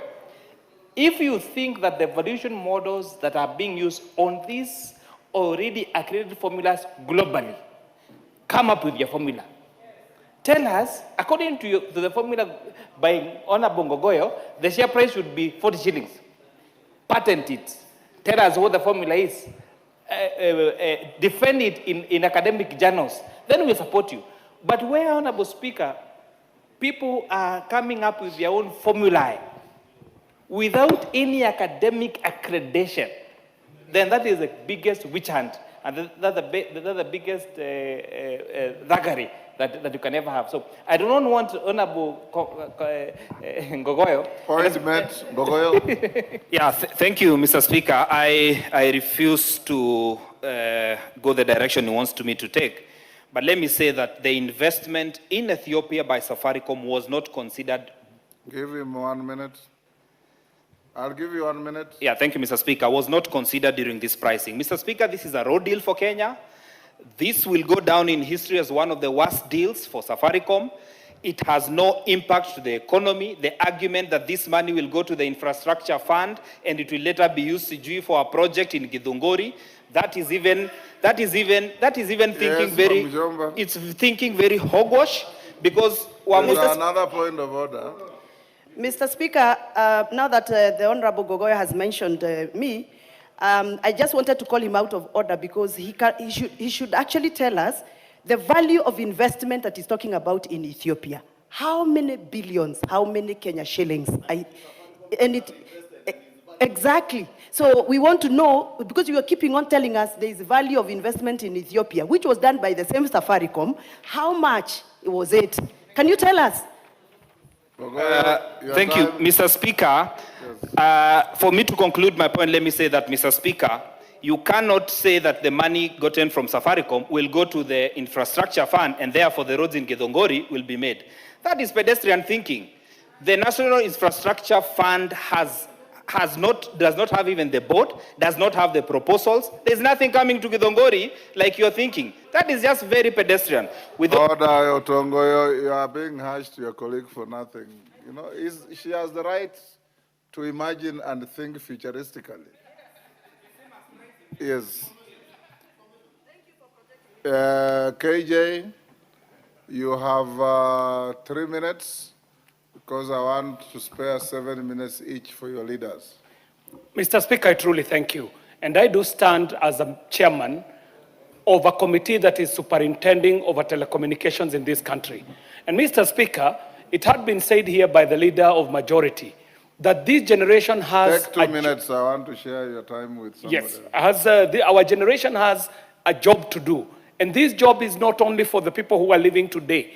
That if we go in the way that this committee is recommending in its report, First, Mr. Speaker, we shall be unlocking capital for national development. For a country that is facing very tight space for development monies to be accrued, Mr. Speaker, and the people who are against this are talking as if we are selling Safaricom. But Mr. Speaker, what we are doing is selling a few shares of Safaricom to raise money to fill the gaps that we have been having for a government that has been facing very tight fiscal space and some rising debt servicing costs, Mr. Speaker. Secondly, Mr. Speaker, we are going to be improving market liquidity and broadening ownership of Safaricom, Mr. Speaker. Kimani, KJ, do you want information?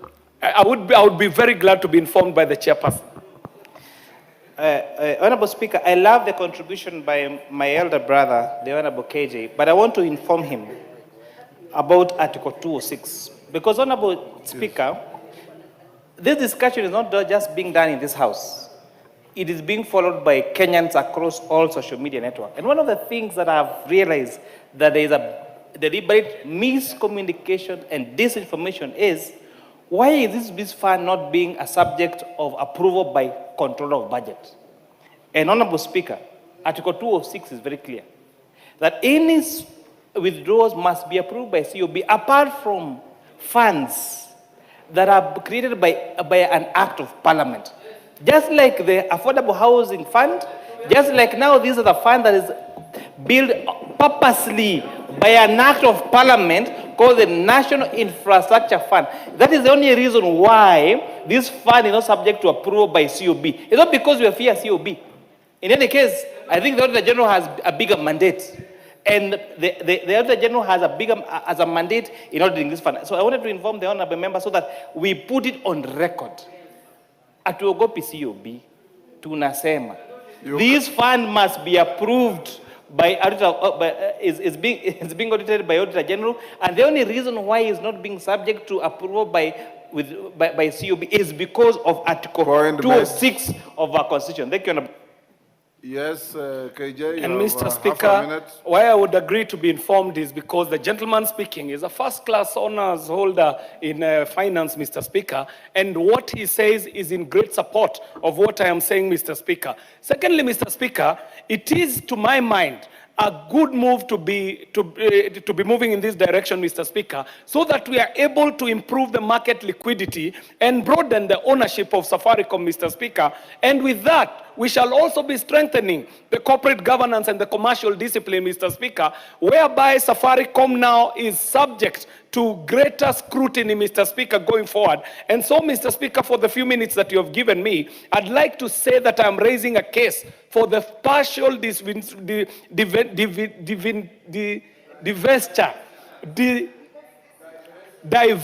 Mr. Speaker, so that it rests on these very critical three pillars, Mr. Speaker. One, being able to raise badly needed development capital, Mr. Speaker. Secondly, we are able to deepen our capital markets, Mr. Up. Dawood, I'll give you a minute. Unfortunately, our time is running out. Thank you, Mr. Speaker. Mr. Speaker, I agree with some of my colleagues. I stand to support the divestiture of Safaricom, that the government should not be in business of business. In the first place, a lot of people have called Safaricom the national treasure. It is a national treasure not because the government is running it, but it is run privately. The divestiture of Safaricom has not started today. It has started a long time ago. The government owns only 35%. If this House approves, it will reduce by 15%. The issue of dividend, a lot of people have talked about dividend. Dividend will be declared on the 31st of March. And if this sale goes through on 1st of April, the government as a shareholder will get all the dividend that is due for it for the 35%. The other thing is that the money, it was ably stated, the money going to the National Infrastructure Fund is exempted from the COB because of Article 206. We have done our job as a National Assembly and Parliament. We have passed the Act, it has been assented to, and that money will be in the National Infrastructure Fund, and the fund is self-explanatory. Today we are talking about divestiture of Safaricom, not the fund. Time up. Minority Leader, you have 7 minutes. Speaker, even less. Mr. Speaker, thank you very much. Mr. Speaker, I stand to support the motion on the divestiture of Safaricom, divestiture of Safaricom, divestiture, Mr. Speaker, of Safaricom. Mr. Speaker, let us be simple to Kenyans. Mr. Speaker, we said as a country that we don't want to borrow more. We have again said as a country that we don't want any more taxes. And you remember the way high taxes brought issues to this country 2 years ago. So, Mr. Speaker, and the country must develop. People are crying of bad roads, bad airport, bad infrastructure.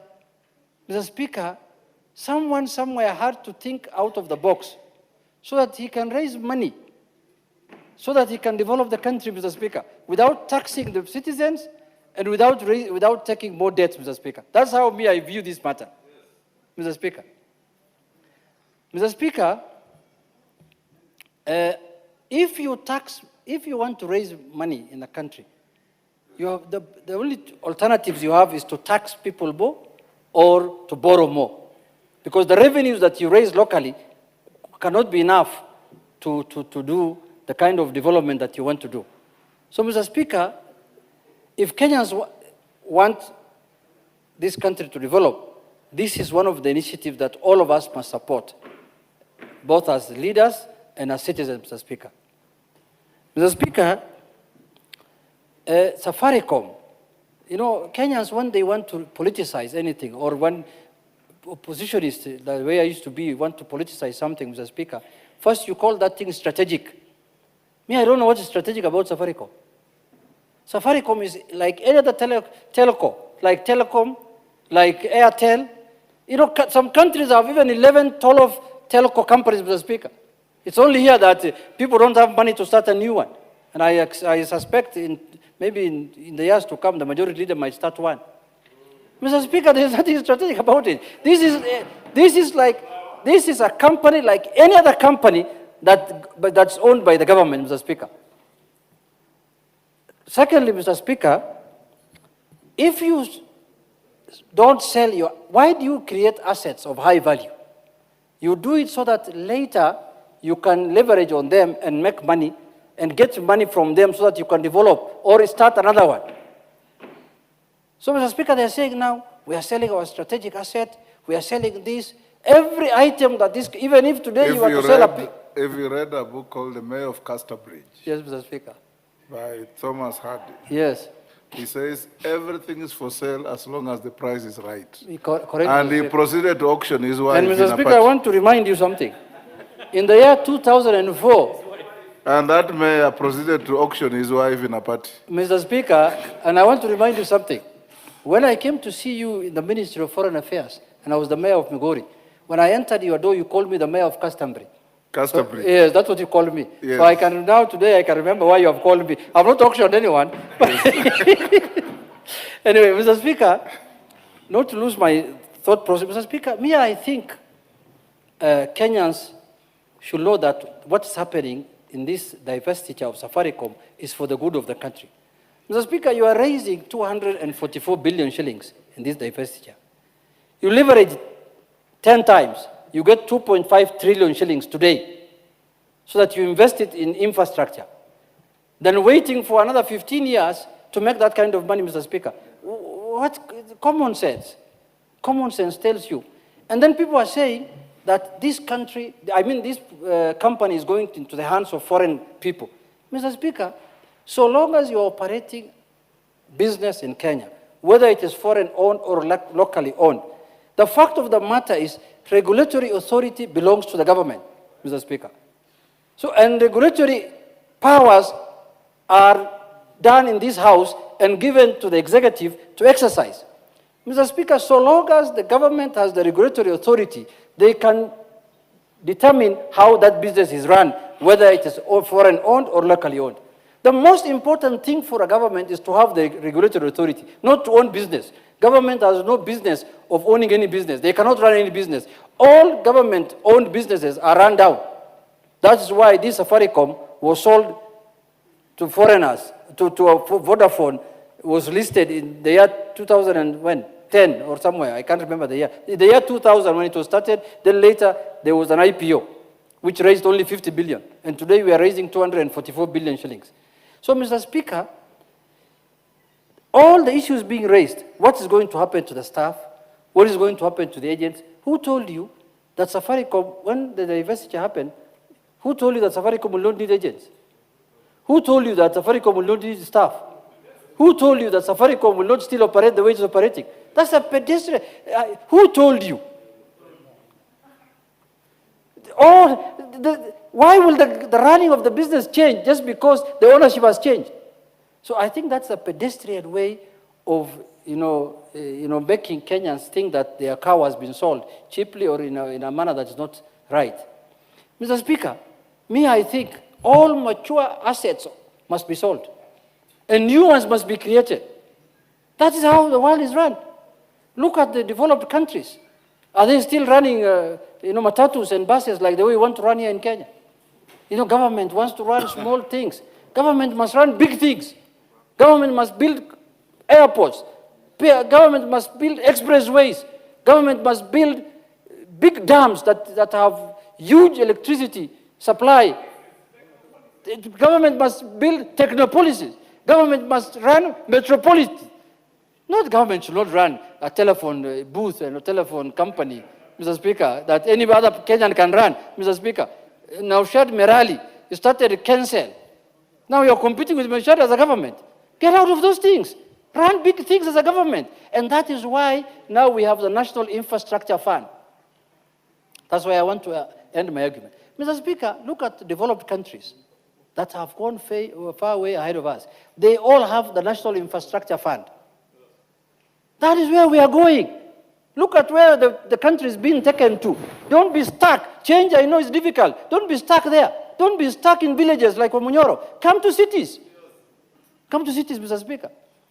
Mr. Speaker, the National Infrastructure Fund in the next 5 years is going to transform this country. And I've seen it being politicized. People saying that, this is fund for someone. How is it a fund for someone? We have many funds, including the national government. Give him a minute. How can it be a fund for someone? There are millions, there are how many funds that we have created as parliament? Why are they not for someone's fund and this one is someone's fund? This fund is subject to Auditor General's processes, including the Women Fund, and this fund is subject to all regulatory authorities. It's subject to auditing. The control of budget, Mr. Speaker, it does not authorize withdrawals from funds. It is in the Constitution, the way the finance chair has explained to us, Article 206. So, Mr. Speaker, it is either we all board this bus going to Canaan through Singapore, or you remain in Wamunyoro. The choice is yours. Thank you very much, Mr. Speaker. Indulge me. Joseph Munyoro has been crying that he waited for 3 hours yesterday. I'll give him 2 minutes before you take your 7 minutes. Thank you, Mr. Speaker. I was here the whole night with the majority leaders, and I stand ab initio to oppose this divestiture of the Safaricom shares. First is because I think a lot of work has gone into defining the pricing. We've been discussing the price-earning ratios. Ariko is talking about the 5 models. But I think one of the problems that was there is, first of all, is that Treasury sourced KCB to advise on the pricing.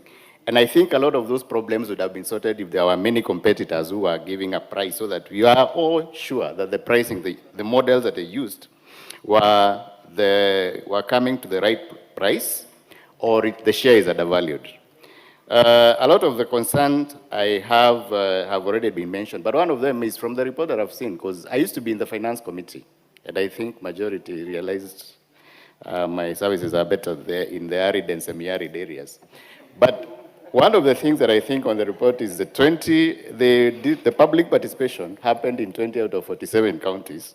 I need clarity, because in the Delegated Legislation Committee, we still have a problem with what constitutes public participation and what does not. 2, The recommendation by the committee, that is paragraph 502, that they'll be able to advise the new owners on how they'll proceed and run their businesses. We know that is a suggestion. Because even shareholders, if 75% of shareholders decide that they'll call for a special general meeting and even change the articles of association, memorandum of association, anyone who's done accounts knows that's what will happen. So we can't guarantee dealers and the people who are working with Safaricom that their jobs are secure, their businesses are secure, or their sources of income.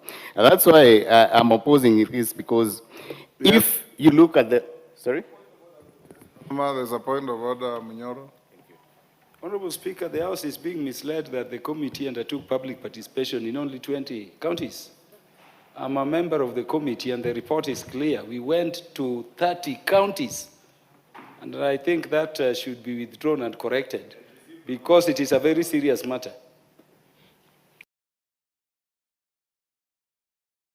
As your Speaker, yes, the most widely public participated business of this House was number one, the impeachment of the former DP. Number two, the bill on NGCDF, the intended constitutional bill. Yes. And number three, this motion. Mr. Speaker, while I agree that that is, I was just referring to the summary that they've shared with us. I counted the counties because from the list that they shared. This is from the committee. So if that's what happened, they need to correct that from what they shared with us. Order, Munyoro, hold on. Yes, Rachel? Thank you, Honorable Speaker, for indulging me. You have been very kind to the Honorable Wamunyoro. He's not Wamunyoro, he's Munyoro. Yeah. I'm so sorry, Honorable Speaker. But I would like to ask, is it in order for him not to be serious to look at this report? Because it is very clear that the committee went to 30 counties. How can he say it is 20 counties, Honorable Speaker? It means that he never looked at the report and is trying to make a political point. Thank you, Honorable Speaker. Honorable Speaker, you know, I speak with facts. There is a summary that Ariko had here and you were counting. The one that he shared with us, we had it last night. So, and if it's not, anyway, let's proceed. I wanted to say that one of the challenges we have and the concerns that many Kenyans have is just the pricing. And that has not been clarified. That has not been sold to people so that we know for sure that we got the best price. Because Safaricom is our prized asset. And if it goes at the price that we'll feel shortchanged, we have a right to complain and say, maybe this thing needs to. Your time is up. At least I have given you a say. Majority Leader. Thank you, Honorable Speaker. Honorable Speaker, I didn't want to interrupt my younger brother, Munyoro, but he said that the delegated legislation committee is still grappling with the question of what is adequate public participation. May I tell Honorable Munyoro, the Supreme Court of Kenya had a ruling that settled that question of what is adequate public participation. And therefore, you don't need to even debate it in your delegated legislation committee. But Honorable Speaker, and we are in the process of doing a bill which will be coming here to actually define public participation in line with that Supreme Court ruling. Honorable Speaker, I rise to support this motion for the partial divestiture of Safaricom, of the government of Kenya in Safaricom PLC. Honorable Speaker, I've sat here since this debate began and I've listened to many members and the issues they have raised. And top among those issues is a question of share valuation. Honorable Speaker, I have listened to, including the last speaker, the Honorable Bunyoro. They say they are not settled on share valuation. But none of these people who have spoken have given us an alternative method of valuing the Safaricom share that gives us a different price, Honorable Speaker.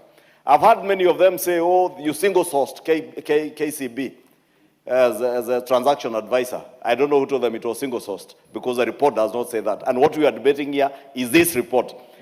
Whichever way KCB Capital was sourced to be the transaction advisors, I was wishing any of these people who have, fortunately there are less than 7 members out of 349 members who have stood in their place to oppose this partial divestiture. And none of the 7 members who have opposed has detailed to us that this share has been undervalued, overvalued, because we have this alternative valuation model, because share valuation models are things that we learned in school.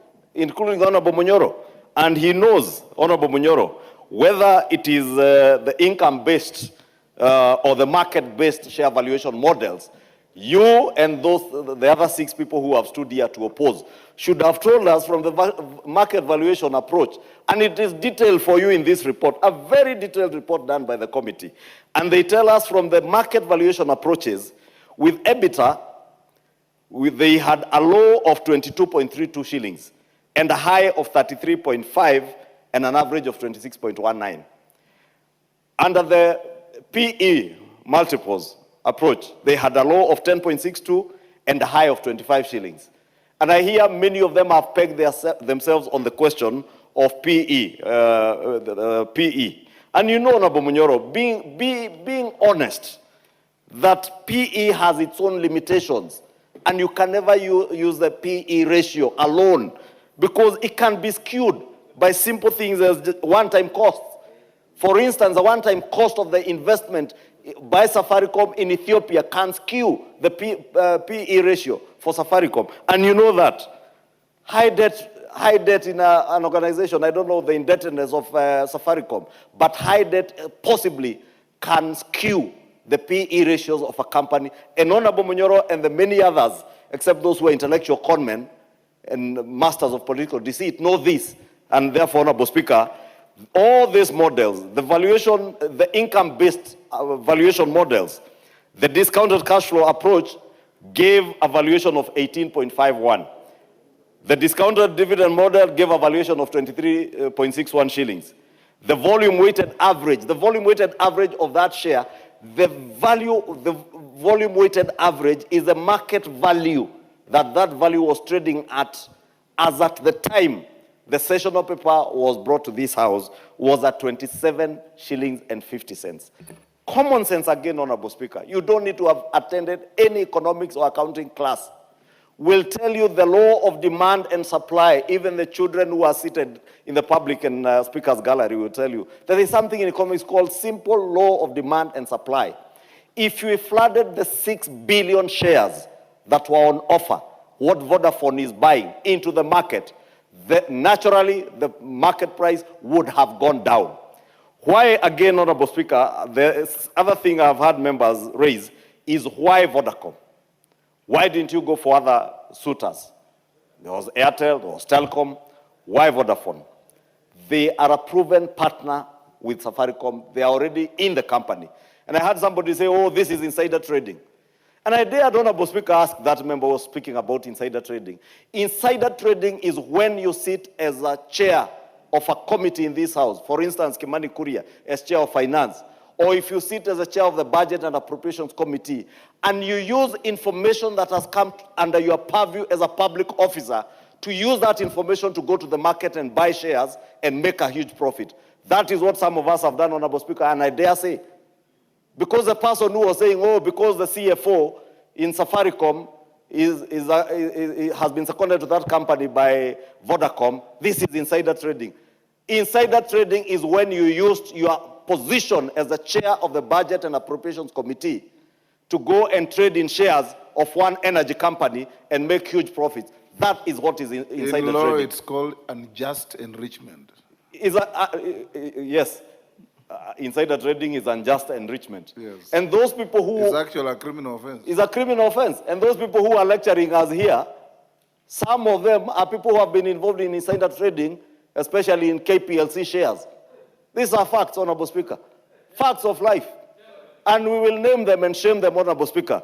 Honorable Speaker, what is the other issue that has been raised? Concerns by Kenyans, have they been adequately addressed by the committee? They have all adequately been addressed. Whether it is a question of jobs by Kenyans, in the report it is adequately addressed. Whether it is a question of the shared prosperity business model that Honorable Munyoro was speaking about. The committee, Honorable Speaker, if Munyoro cared to just read part 4, that preservation of the existing business model with Safaricom PLC dealers, agents, and other business partners, that the Cabinet Treasury CS shall ensure within 10 years of the divestiture, there shall be no material change to the current shared prosperity business model in Safaricom PLC. That caters for our agents, that caters for dealers, distributors who work with Safaricom, and that is catered for. This is why, Honorable Speaker, this additional resolution. This is why, Honorable Speaker, these additional resolutions were even published in the order paper because they are conditions precedent to the approval. And if the CS National Treasury, Honorable Monyoro, does not ensure this happens, we as members of Parliament oversighting the National Treasury, he will be here to answer to us, Honorable Speaker. Honorable Speaker, the other issue that was raised was by Honorable Wandeto today was dividends guaranteed. Honorable Speaker, if only Honorable Wandeto had cared to read page 33 on dividends that are being paid in advance, that question has been answered. If you only care to read the resolutions of what we are passing, again, the effective date of 1st April, there is a reason behind dividends for this year. But we're also getting an additional 40 billion shillings in advance dividends. These dividends, Honorable Monyoro, because you are an accountant, and I'm addressing you because you are an honest gentleman, that the National Treasury noted that GOK is receiving 40 billion today and repaying 55 billion in 6 years. That implies this is a funding of at 5.6%. If I borrow from the words of Honorable Junet, surely, where are you going to get 40 billion shillings at 5.6% today, other than in a deal like this? Honorable Speaker, allow me to say this in conclusion. These people that you see oppose this divestiture in the House and outside are pained. And they are pained by only one thing. Only one thing, Honorable Speaker, that if this divestiture succeeds, we get the 240 billion shillings, just like the IPO in Kenya Pipeline succeeded with 106 billion plus into the National Infrastructure Fund. These people will have nothing else to tell the people of Kenya. The political deceit, the intellectual conmanship that some of you have engaged in the recent past is coming to an end very soon. The end is nigh. I want to beg that we support this partial divestiture because it is good for Kenya, it is good for our economy. Honorable Kaluma can inform me, he's very well schooled. Yeah, thank you, Speaker. Speaker, on the question as to why Vodacom, saving that these shares are listed at NSE, in company law, where you have a majority shareholder, and Vodacom currently is at 40%, our government is at 35%, the other individuals are at 25%, meaning Vodacom is majority shareholder. If these were not listed shares, Vodacom ordinarily under the Companies Act is required to be given preference in their sale by any internal shareholder. In preferential and preemptive, they may even have preemptive rights to buy these shares. But Honorable Speaker, let me conclude by just adding to what Honorable Kaluma said. If they care to read this report, this very detailed report, page 115, clause 485, the committee had this to say on that issue, that in evaluating the rationale for selecting Vodacom Group, the Joint Committee recognized that negotiating with an existing strategic shareholder minimizes execution risk, preserves market confidence, and avoids potential governance instability that may arise from introducing a new controlling or influential shareholder. Vodacom in this deal was the best partner to work with. I beg to submit and support this divestiture and ask all of us when the time comes, let us approve it with no reservations. Honorable members, I have been requested by the mover of the motion, the Honorable Kimani, that he has rushed to a very urgent appointment, and he requests that we stay the matter for reply. And that being the case, and you're going on recess today, Majority Leader will place the matter before the House Business Committee on the 1st of April, when we resume. Are we resuming on 31st or 1st? On 31st of this month. Then we will allocate him time to reply. He also indicated that he has received a lot of complex contributions and he wants to respond to as many of them as he possibly can. I've acceded to that. Next order. Order number 12, Committee of the Whole House. Hold there first. Before we go to that, allow me, take your seats first. Allow me to acknowledge there is a group of visitors in the public gallery called Classical Conversation Community from Dagoretti in Nairobi County in the public gallery. I welcome them to the House of Parliament. KJ, we don't have time to allow you to, that your constituents. 30 seconds. Mr. Speaker, you're a philosopher and you know the place for the artists in the community.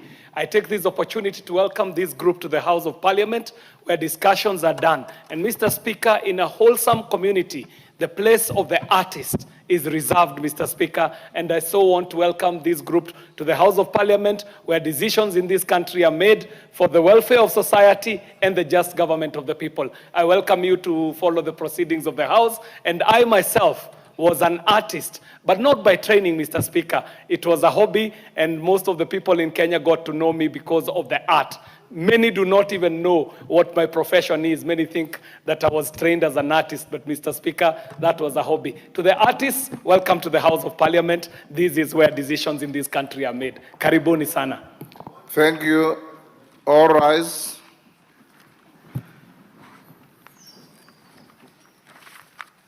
We'll go into committee at order number 12, which has been called out.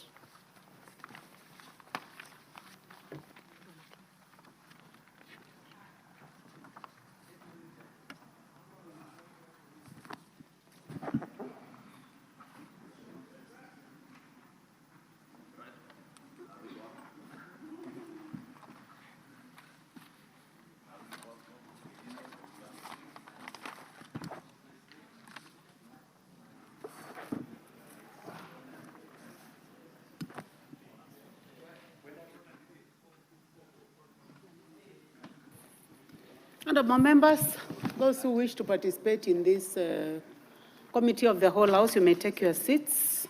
We are in the Committee of the Whole House, consideration of the Tea Amendment Bill, Senate Bill number 1 of 2023.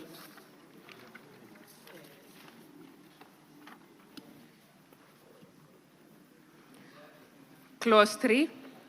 I propose the question that Clause 3 be part of the bill. Chairman? May I please confirm whether the Honorable Chair for Agriculture? Yes. Oh, you are here? Yes, Chair. You may proceed. I beg to propose that Clause 3 be amended as proposed in the order paper.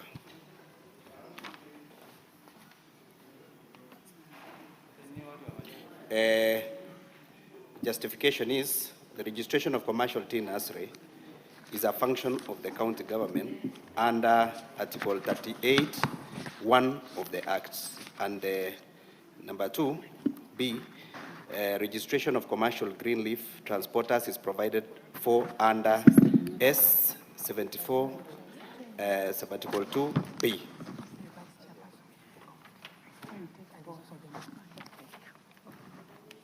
Thank you. So I propose the question that Clause 3 be amended as proposed by the Honorable Brighton Yegon. Yes? Chair, it is true that registration of the service providers are under the purview of the county governments, Madam Chair. But there is only one problem. When it comes to registration of transporters and the levies that they charge on the citizenry in general, you may realize that those levies are different according to counties. So for instance, I'm moving my tea from Bomet to Kericho. You realize that the county government charges a different sum in Bomet, and Kericho also has its own fair share of charges, Madam Chair. So I do not know how we can marry the charges to cut across so that the transporters are not taken advantage of by the county governments, Madam Chair. Chair, would you like to comment on that? I'm told that you are Vice Chair of Agriculture and you are also the mover. So would you like to comment on that, or I give another chance to other people, other honorable members? Chair? Yes, Chair, there is no proposal to amendment of the levy, just registration. Only registration. Yeah. The Honorable Kihungi, member for Kangema. Chair, no, I don't have any on that. You do not have any interest in this? Yeah. Okay, those who are interested in this, please, can you hit the intervention button? The Honorable member for Geshogo, Geshimo Gethenji. Chair, I do agree with the amendments that the nurseries, because they are mostly localized, they ought to be registered by the county governments. So they need not to fall under the board at the national level. Then, Honorable Chair, because this is not about licensing transporters, it's just registering, it doesn't harm if that function rests with the county government. So, Honorable Chair, I support. Thank you. I now put the question that clause 3 be amended as proposed by the chair. Will as many as that opinion say aye? Will as many as have a contrary opinion say nay? The ayes have it. I now put the question that clause 3 as amended be part of the bill. Will as many as have that opinion say aye? Will as many as have a contrary opinion say nay? The ayes have it. Clauses 4 and 5. I propose the question that clauses 4 and 5 be part of the bill. I now put the question that clauses 4 and 5 be part of the bill. Will as many as have that opinion say aye? Will as many as have a contrary opinion say nay? The ayes have it. Clause 6. I propose the question that clause 6 be part of the bill. Mover? Yes, clause 6 of the bill be amended as proposed in the order paper. Justification is the current system of paying the growers work well, and the proposed mode might be impracticable to implement. Thank you. I propose the question that clause 6 be amended as proposed by the Honorable Brighton Yegon. What is out of order, Honorable Kaluma? Chair, could this be explained by the mover in better detail? I'm struggling to hear the impact. You know, in as much as we are just deleting and substituting words, what is the impact on what is the existing law? Mover, please. Are you able to tell us what the implication of that deletion? Sorry, Chair. I would like the chair, Chair. then I come to you. Sorry, Chair. The justification is to allow the constitution of the company boards be governed by the memoranda and articles of association and the Companies Act. And to clarify, number B of that is to clarify that the replacement of board members of the limited factory is done by the factory board and not the tea board of Kenya. Honorable Kaluma? It's more confusing than before. We can proceed. Let me go to the Honorable Peter Kihungi, member for Kangema. Thank you, Chair. According to me, the amendment in clause 6 is amending the amendment of section 22 of Cap 343, which says the board of directors of Tea Factory Limited Company shall be a maximum of 5. That's what I'm understanding is being deleted. And Chair, I'm opposed to that because now we need to control the numbers in these boards to save our farmers. Therefore, for me, it was not in the original Senate bill. I don't know how it came in. And as a parliament also, we need to be careful to save. And as we make registrations, also make sure we safeguard the interests of our farmers, because if we open it, if it will be the person who will be judged by farmers that we open it to go to 10 or to whatever number, and the farmers are the one who will suffer. I feel, Chair, is not convincing enough. as a parliament that we are the one who should amend that section. So this means minimum of 5, no indication of a maximum. Is that what this means, Chairman? It's open. Mover, is it open? We are depending on the Companies Act, Chair. Okay, you are guided by the Companies Act. Yes. Oh. Yeah. But you know, when I don't see your cards, the honorable member for Seme, it's the member for Nyando. Yes, You may Madam. proceed. Madam Chair, I think there are twin issues here. The first issue relates to who then appoints the board members. And we have moved it from the Kenya Tea Board, which is an apex body sitting in Nairobi, to the factories board, because these farmers know each other. The factories know each other. The second issue now relates to the maximum or minimum number of board members. Firstly, it is common law that it has to be an odd number. And the mwongozo, which is a guideline, dictates that it has to be a minimum of 5 and a maximum of 9. And they have taken the bare minimum, which is 5. I do not think there is anything out of the ordinary on this, Madam Chair. And therefore, I support that we adopt it as is. Honorable Gishimo. Chair, this amendment proposed by the committee seeks to delete subsection 1 of section 22 of the Act, which says the board of directors of the Tea Factory Limited Company shall be a maximum of 5 members.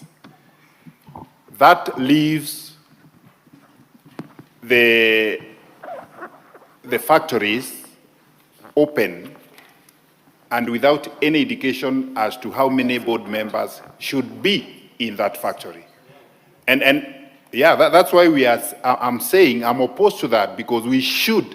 This is not an ordinary company where I just choose who becomes a board member. These are factories owned by the farmers, and we must indicate the number of directors that ought to serve in that company, and it ought to be uniform in the entire country. So, honorable members, I'll go ahead now to put the question. Chair.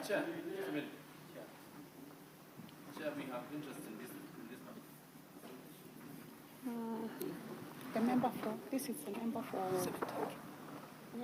Juja. No, it's not Juja.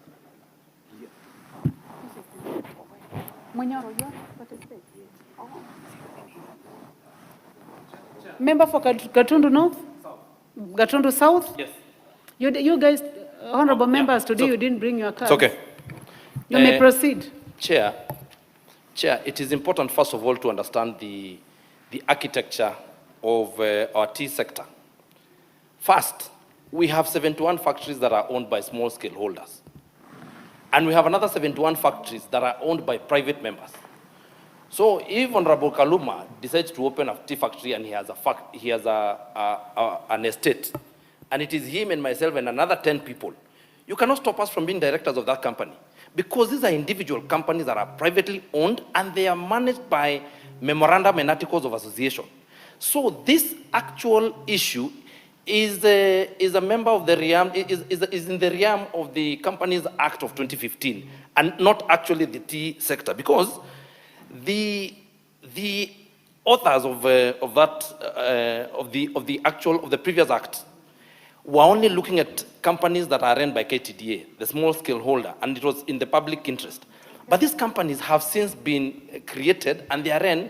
They have AGMs, and in the AGMs they decide what is going to happen in their company secretary. So what we are amending and what we're proposing with it is to say that we leave it to be governed by the Companies Act of 2015.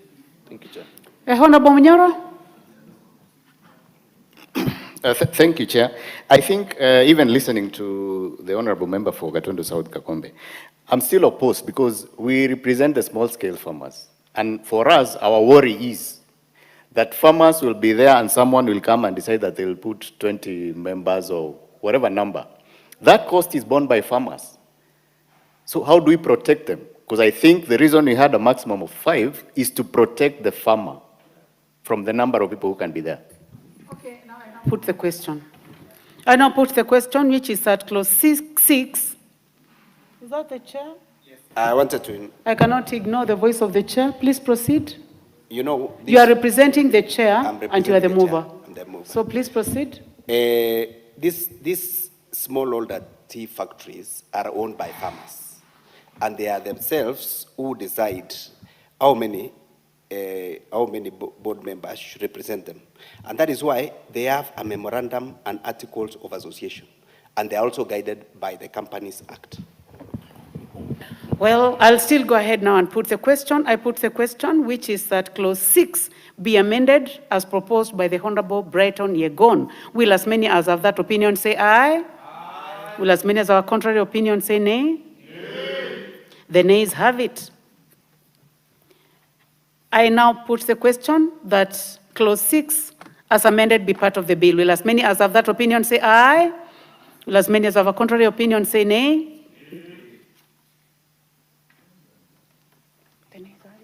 The nays have it. Clause 7. I propose the question that clause 7 be part of the bill. Mover, the Honorable Brighton Yegon. Clause 7 of the bill be amended as proposed in the order paper. Justification is the notification to the board of any intended sale is important to ensure that the interest of the growers is well taken care of. However, since such a transfer of sale is governed by the laws, it might not be possible to know with certainty when the transfer of sale will take effect. Hence, a notification 3 months before the commencement is more reasonable. I propose the question that clause 7 be amended as proposed by the Honorable Brighton Yegon. The Honorable Kaluma. Yes, I thank you, Chair. Chair, this provision as a whole, unless amended further, would be inconsistent with Article 40 of the Constitution, which is the right to property. Honorable Chair, when you have right to property, as in this case, you have the right to use, you have the right to dispose of, you have the right to abuse without limitation. This proposed provision, even if it is an amended on the previous one, is saying a large-scale tea grower shall notify the board of an intended sale or transfer of ownership of its tea. I mean, it is its tea. Why should we tell anybody what it is doing with it, whether it is transfer or otherwise? It is a limitation of right, Honorable Chair, contrary to Article 24 of the Constitution, meaning without prescribing that a property right is being limited here. I therefore oppose, Chair. Honorable members, before we finalize clause 7, I would like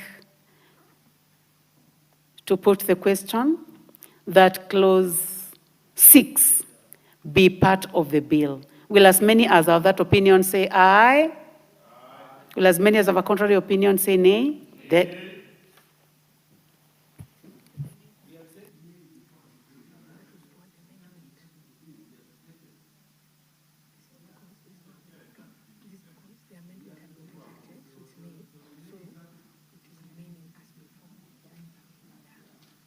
Honorable members, the ayes have it. We can now proceed. The Honorable Geshimo.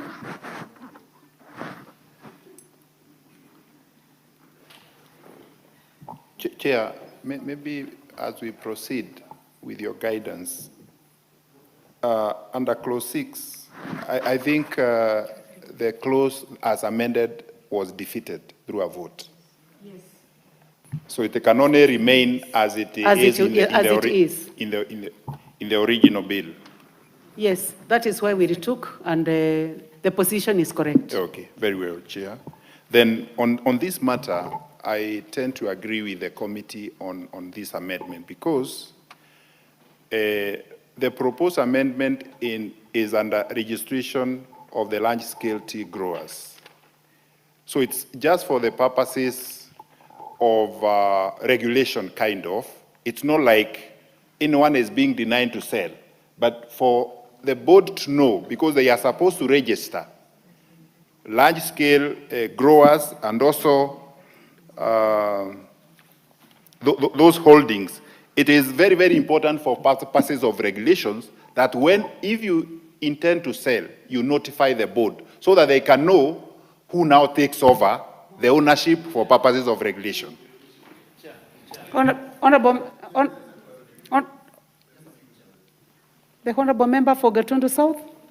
Chair, it is important to understand, and in as much as I respect the views of Honorable Peter Kaluma, we have had an instance, for instance, where companies that compete with Kenyan tea, like a Sri Lankan company comes, buys a factory here, produces tea, calls it Kenyan tea, but to sell the Sri Lankan tea in our Pakistani market. And because of the importance of our tea, and this has happened, I don't want to mention names, but currently we have boards that are sitting from other countries, and that is going to harm the small-scale farmers. So please, it is important for board to be allowed. Put the question. Thank you. You have made your point, the Honorable Kagombe. Yes, Honorable Nyikal? Maybe just to help me. Is a large-scale tea grower defined? Yes. Okay, fine. Honorable members, I now put the question that clause 7 be amended as proposed by the Honorable Yegon. Will as many as have that opinion say aye? Aye. Will as many as have contrary opinion say nay? The ayes have it. I now put the question that clause 7 as amended be part of the bill. Will as many as have that opinion say aye? Aye. Will as many as have a contrary opinion say nay? The ayes have it. Clauses 8, 9, and 10. I propose the question. I propose the question that clause 8, 9, and 10 be part of the bill. There be no amendment. I now put the question that clause 8, 9, and 10 be part of the bill. Will as many as have that opinion say aye? Will as many as have a contrary opinion say nay? The ayes have it. Clause 11. I propose the question that clause 11 be part of the bill. Chair? Mover? Clause 11. Clause 11 of the bill be amended as proposed in the order paper. Justification being, this is to incorporate e-commerce, the trade of tea, and to operationalize the provision of e-commerce in the trade of tea. And number 2 is requiring tea to be registered by the board before export. That can lead to delay and loss of client, given the nature of the manner in which tea is sold. This is a process that can be done administratively without expressly stating in the Act. I now put the question. I now propose the question that clause 11 be amended as proposed by the chair. I now put the question that clause 11 be amended as proposed by the chair. Will as many as have that opinion say aye? Will as many as have a contrary opinion say nay? The ayes have it. I now put the question that clause 11 as amended be part of the bill. Will as many as have that opinion say aye? Will as many as have a contrary opinion say nay? The ayes have it. Clause 12. I propose the question that clause 12 be part of the bill. Mover? Clause 12 of the bill be amended as proposed in the order paper. Justification, Chair, is the current system of paying the growers work well, and the proposed mode might be impractical to implement. I propose the question that clause 12 be amended as proposed by the Honorable Brighton Nyagon. I do not see any interest in this. Yes, I see interest by the Honorable Peter Kihungi, member for Kangema. Chair, I wish to support the amendment because it was a concern to many when it said that should be paid, the brokers should pay directly to the farmers. And it was a concern to most of even farmers, how they can be able to pay and they don't have details for farmers. And that's why they were talking about DSS. And therefore, I do support the amendment. Thank you. The Honorable Munyoro, member for Gigumo. Thank you, Chair. I also support the amendment because we had issues with farmers when they had said that it would be settled directly. So I support the amendment. Thank you. I now put the question that clause 12 be amended as proposed by the Honorable Yegon. Will as many as are of that opinion say aye? Will as many as have a contrary opinion say nay? The ayes have it. I now put the question that clause 12 as amended be part of the bill. Will as many as have that opinion say aye? Will as many as have a contrary opinion say nay? The ayes have it. Clause 13. I propose the question that clause 13 be part of the bill. Mover? Chair, clause 13 of the bill be amended as proposed in the order paper. Justification is tying direct sales to the highest auction price will limit this flexibility. Requiring prices to exceed an auction height could make Kenyan tea less competitive in the international market, as buyers may shift to the other tea producing countries, offering better pricing flexibility. Direct buyers may avoid Kenyan tea due to the artificial price floor and reduce demand, and also potentially leading to an oversupply in the market, which could depress overall prices. I propose the question that clause 13 be amended as proposed by the Honorable Brighton Yegon. I now put the question. Honorable Kaluma.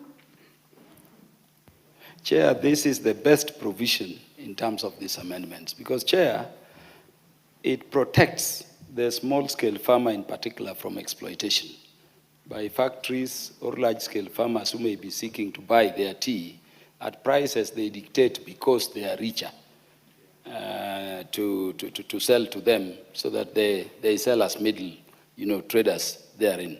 I therefore support. Honorable members, I put the question. Honorable Gishimu. As I support, I also see the aspect of the regulations. I think this obligates the Cabinet Secretary also to make regulations for purposes of operationalization of this provision. So I do support. Okay, Honorable Munyoro.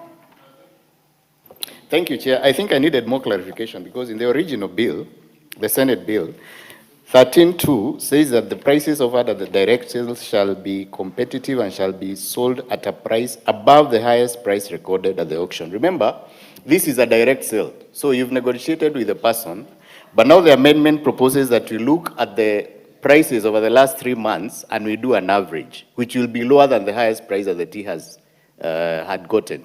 So I'm opposing this on the simple reason, like now we have the Iran war, so we know the prices of tea, and Kagombe is there, he can say, will be affected. But you see, if such an issue arises, then it affects our average price. So the farmer will be hard put to get a fair price for their tea. So for me, we should keep it as it is, with the highest price recorded over the last 3 months, so that you base our price for direct sales on that. Thank you. So, Chairman, would you like to comment on this? Chair, before the chairman comments.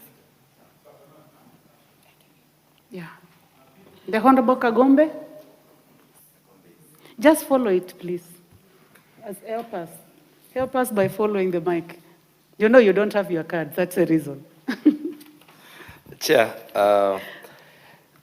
I agree with the Honorable Munyoro on this matter because prices are explored weekly. And if you did not have a good price last week, you do not have to sign DSO this week. You can wait for the week when you have a better price to negotiate your DSO. DSO is normally, a lot of times, you have plans that are you have what you call long-term contracts. So you only give the contract of the catalog that you have given the previous week. So I agree with him. When you go with the average, you are likely to lower and not go for the best. Because we're saying if in the last 3 months you have had $2 and there's a time you are at $1.8 and another one at 1.6, you can only do 15% above the $2. So you sell at a price higher than the highest that you had registered the previous time. Thank you, Chair. Okay. So essentially you are opposing. Honorable.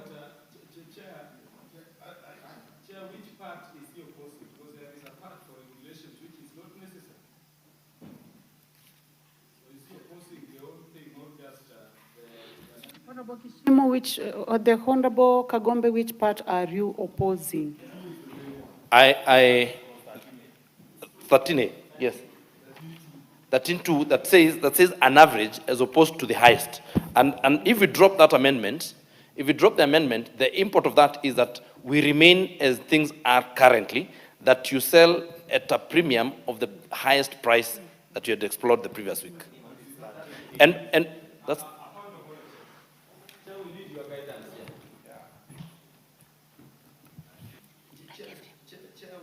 Yes, Honorable Kaluma. This being a committee of the whole house, you see, Chair, if we agree with Kagombe, which I agree with, because the provision that we are seeking to amend is better. And yet, the one in terms of B should be deleted as proposed in the amendment. Chair, could we request the mover to consider this position and withdraw his clause 13 subclause A amendment, and then we pass this amendment as is, in which case we would have retained what is proposed, what was initially proposed in the bill in terms of the pricing, but we remove the power of the minister to regulate now the direct sale, because there are already enough safeguards for that. So then the meaning is this, Chair, if you can drop the first amendment, A, then we'll be able to pass B. So I give you a chance to now. Are you able to do that, Chairman? Mover, are you able to do that? Yes, Chair. So then you go on record saying that you drop clause 13A. Chair, I drop clause 13A. Thank you. Honorable members, I now put the question. We have agreed. So I now put the question that clause 13 be amended as proposed by the Honorable Brighton Yegon. Will as many as have that opinion say aye? Will as many as have a contrary opinion say nay? The ayes have it. I now put the question that clause 13 as amended be part of the bill. Will as many as have that opinion say aye? Will as many as have contrary opinion say nay? The ayes have it. Clause 14. I propose the question that clause 14 be part of the bill. I now put the question that clause 14 be part of the bill. Will as many as have that opinion say aye? Will as many as have a contrary opinion say nay? The ayes have it. Clause 15. I propose the question that clause 15 be part of the bill. Mover? Clause 15 of the bill be amended as proposed in the order paper. Justification, Chair, is this is to provide incentive for value addition of Kenyan tea prior to export, branding and origin recognition of Kenyan tea, and include tea aroma, extracts of tea, and decaffeinated teas, which are high value in the teas, to be exempted from the tea levy. I propose the question that clause 15 be amended as proposed by the Honorable Brighton Yegon, Honorable Dr. Nyikal, Honorable Peter Kihungi. I now put the question that clause... Yes, you may proceed. Okay, thank you, Chair. I want to support... Member for Kangema. Yeah, thank you very much. I want to support the proposal by the committee because it has been, there has been no incentive for our factories to put more emphasis on value addition. And now, after realizing that they will be exempted from levy by adding value, and mostly by packing by less than 10 kgs through value addition, it will give them more efforts and more energy to put more on value addition. I could seek our tea farmers, our tea management factories to make sure they just take opportunity of this to avoid getting being charged the levy. Therefore, I support, Madam Chair. Thank you. I now put the question that clause 15 be amended as proposed by the Honorable Brighton Yegon. Will as many as are of that opinion say aye? Will as many as have a contrary opinion say nay? The ayes have it. I now put the question that clause 15 as amended be part of the bill. Will as many as have that opinion say aye? Will as many as have a contrary opinion say nay? The ayes have it. Clause 16. I propose the question that clause 16 be part of the bill. Mover? Chair, clause 16 be amended as proposed in the order paper. Justification is to ensure uniform practice by directors in the governance of the tea sector. Thank you. I propose the question that clause 16 be amended as proposed by the Honorable Brighton Yegon. I now put the question that clause 16 be amended as proposed by the Honorable Brighton Yegon. Will as many as have that opinion say aye? Will as many as have contrary opinion say nay? The ayes have it. I now put the question that clause 16 as amended be part of the bill. Will as many as have that opinion say aye? Will as many as have a contrary opinion say nay? The ayes have it. Clause 17. I propose the question that clause 17 be part of the bill. There be no amendment. I now put the question that clause 17 be part of the bill. Will as many as have that opinion say aye? Will as many as have a contrary opinion say nay? The ayes have it. New clause 7A.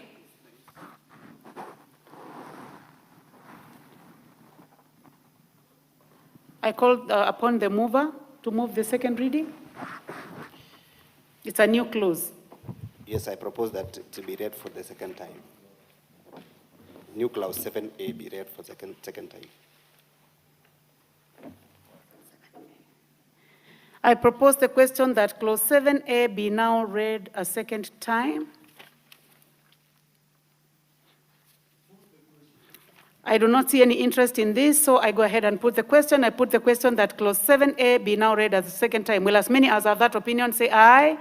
Will as many as have a contrary opinion say nay? The ayes have it. I now propose the question that clause 7A, that new clause 7A be part of the bill. I do not see any interest. Are you interested in this, Honorable Member, Honorable Gishimu? So I go ahead and put the question that clause 7A be part of the bill. Will as many as have that opinion say aye? Will as many as have a contrary opinion say nay? The ayes have it. New clause 14A.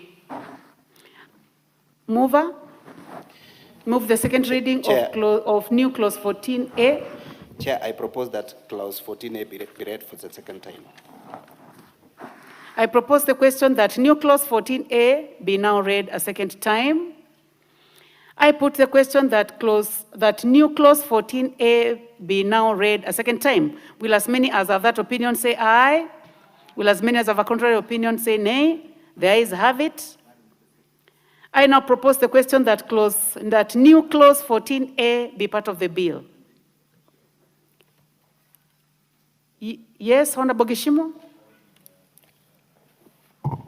Chair, this is a very, very important clause because it seeks to safeguard the Kenyan tea and increase earnings for Kenyan tea, because we are saying anyone who seeks now to export tea, especially foreigners, they ought to value earn 40% within the country, and of course that will make the earnings for the farmers higher, to raise the earnings of the farmer, but within a span of 10 years. So I think these are good to.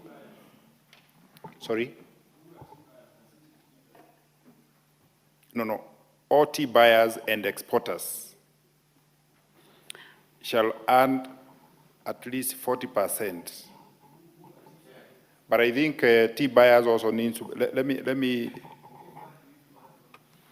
Honorable Joseph Munyoro?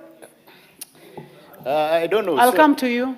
Sorry, I think we need more information from the mover, because if you look at this clause, it says all tea buyers or exporters shall, which means including local tea buyers, and shall is mandatory, at least 40% of their annual Kenyan tea exports within 10 years. So I'm wondering the capacity that we have in our local buyers and whether this clause will be plausible or enforceable.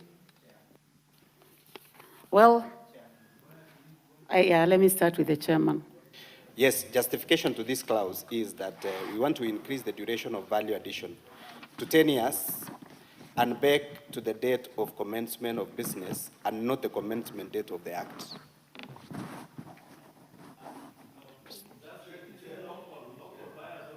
Please respond to the concern raised by the Honorable Joseph. And if you put that on record, it would be useful, Honorable Karuma. Please give him the mic. Yeah, Chair, unless it is explained that tea buyers and or exporters here are defined in the Act, this obligation being imposed may be too onerous. In fact, I would imagine that we should impose such an obligation on all importers of tea from Kenya, because our tea go out and then exporters or importers? Importers. I don't know. Let us confirm who the tea buyers here are. Okay, can we confirm that, Honorable Kagombe? Who are the tea buyers? That is what the honorable members seek to understand. You know, we have producers and we have buyers. Tea buyers have their agents here, but most of them are outside the country. And the actual thing is that they do value addition in their own countries. So the requirement of this segment was to require those people, before they remove the tea from the country, to have it value added. I have my own reservations about that. But now, what this act says is that, you know, this is an act of 2020. So we are changing from the commencement of the act and now to the commencement of the business. So that if you open a business today and you start being an exporter of tea, and you have opened your business today, then you have 10 years within which you'll be required to comply. As opposed to, if you have this business, this act came into effect in 2020. So if you open the business in 2029, then you'll only have a month or two to have established a factory for value addition. Of the act.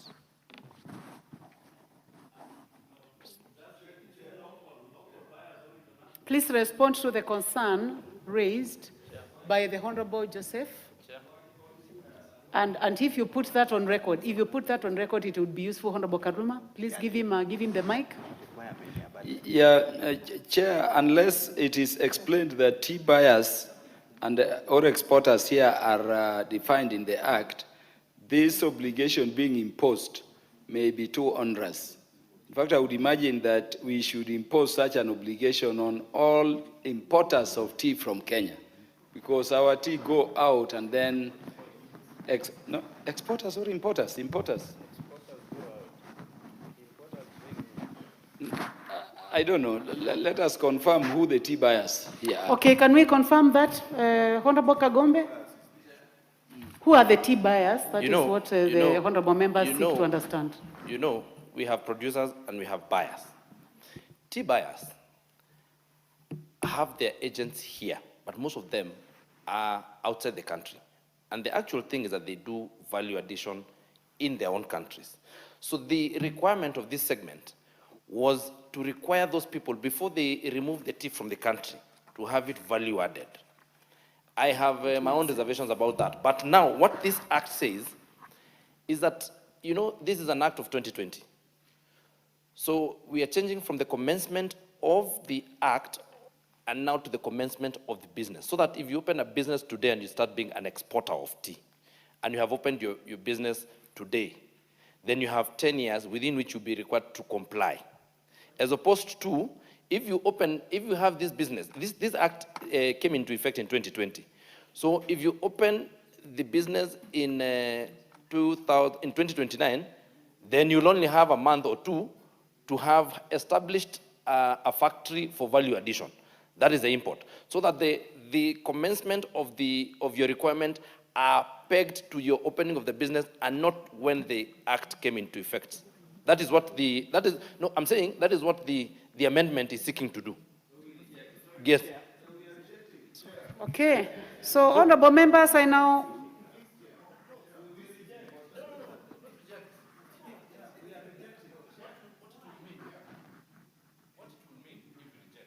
Please give him the mic. What the import of this, if you reject, is to mean that if you start a business in 2029, then you cannot sell any tea that is not value added, which is a good thing. But the practicability of it is very difficult.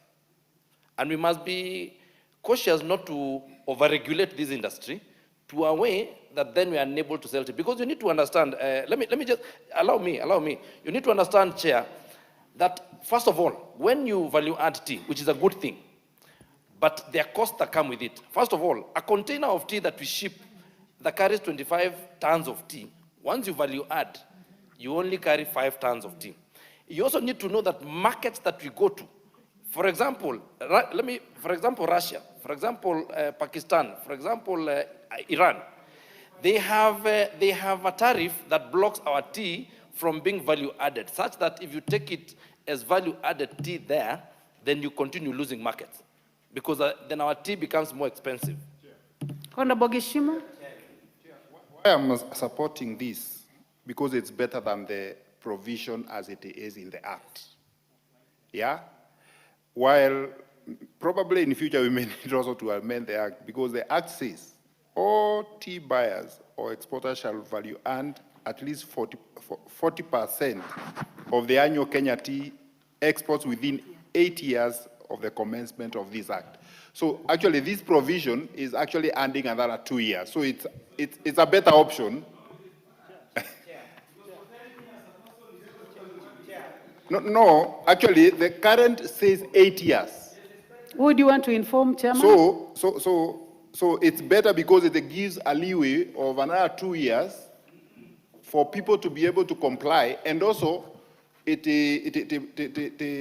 says from inception of the business. Because if you start a business after this Act is already operational, then you are bound by a date which is backdated even before you start your business. So this actually amendment is better than it is in the Act. One more person, Honorable. No, you have spoken. Is it something different, really? No, I want to go to this side. Let me go to the Honorable. Let me go to the Honorable Nyikal.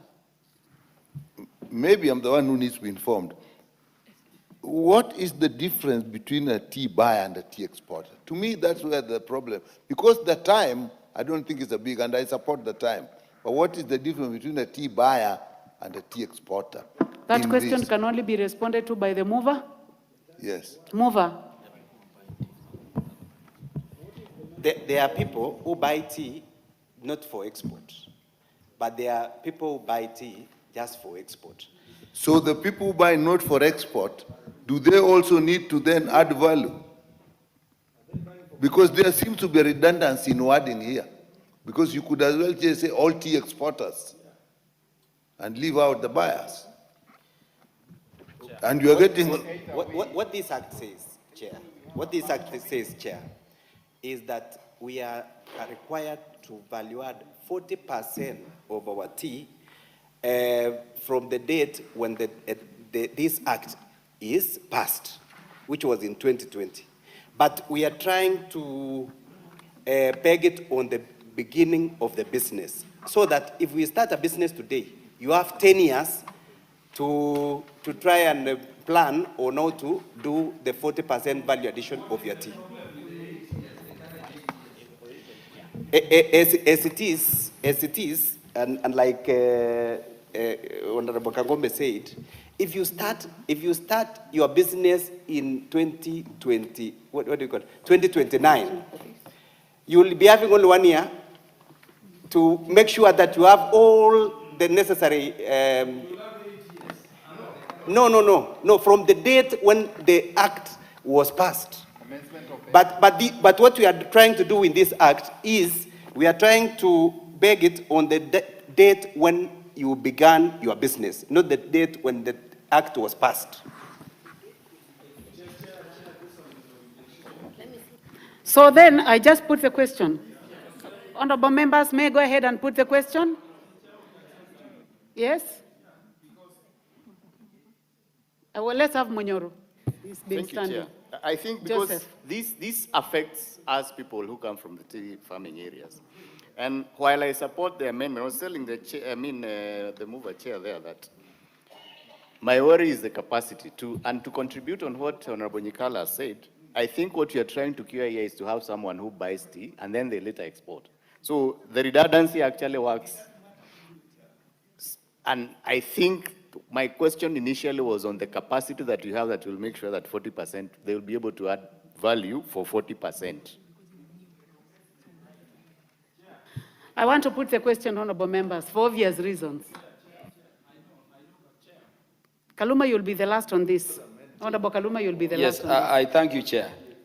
Chair, if this amendment is passed, it would mean tea buyers and exporters will be doing so, trading with our tea for up to 10 years without adding value. It is too long a period and is against public interest. I urge the members to reject. Thank you. I now put the question that new clause 14A be part of the bill. Will as many as of that opinion say aye? Aye. Will as many as of a contrary opinion say nay? Nay. The ayes have it. Honorable members, I would like us to go to report progress. Mover to report progress.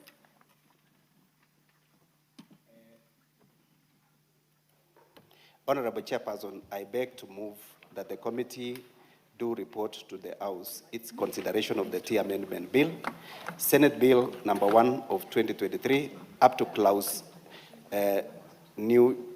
clause 14A, and its approval thereof with amendments, and seek leave to sit again. Thank you, Honorable Chair. I now put the question, which is that the committee do report to the House its consideration of Tea Amendment Bill, Senate Bill number 1 of 2023, up to new clause 14A and its approval thereof with amendments, and seek leave to sit again. As many as of that opinion say aye. Aye. As many as of a contrary opinion say nay. The ayes have it. Honorable members, Mr. Speaker.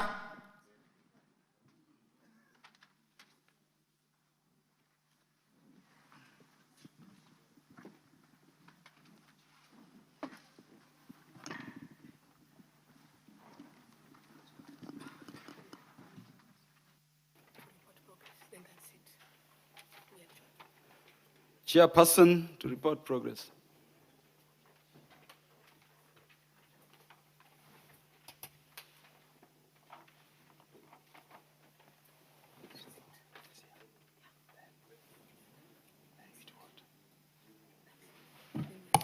Thank you. Honorable Speaker, I beg to report that the Committee of the Whole House has considered the Tea Amendment Bill, Senate Bill number 1 of 2023, up to new clause 14A, and approved the same with amendments, and seek leave to sit again.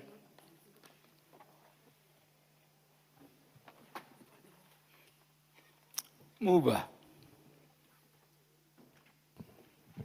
Honorable Speaker, I beg to move that the House do agree with the committee in the said report. I also request that to second the motion for agreement with the report of the Committee of the Whole House. Aye, Brighton, Yegon. I request Honorable Sabina Chege to second the motion for agreement with the report of the Committee of the Whole House. Thank you. Honorable members, I propose the question, which is that the House do agree with the committee in the said report.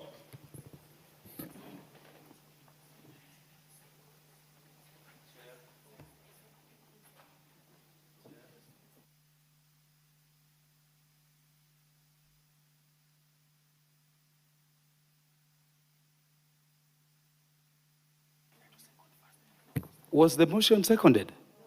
Yeah, sorry. I expunged that part of proposing the question and direct that Honorable Sabina. Seconds. Thank you, Mr. Speaker. I second. Thank you, Honorable Sabina Chege. Honorable members, I propose the question again, that, which is that the House do agree with the committee in the said report.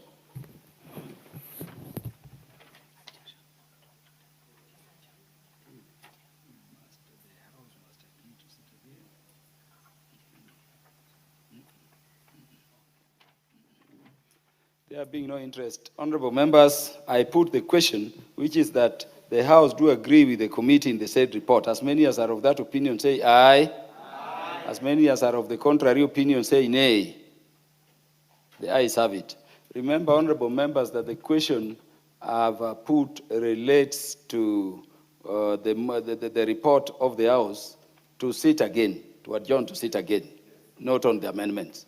Yeah, I thank you. Let us be upstanding, honorable members. Honorable members, the time being 7:06 p.m., the House stands adjourned until Tuesday, the 31st day of March 2026 at 2:30 p.m.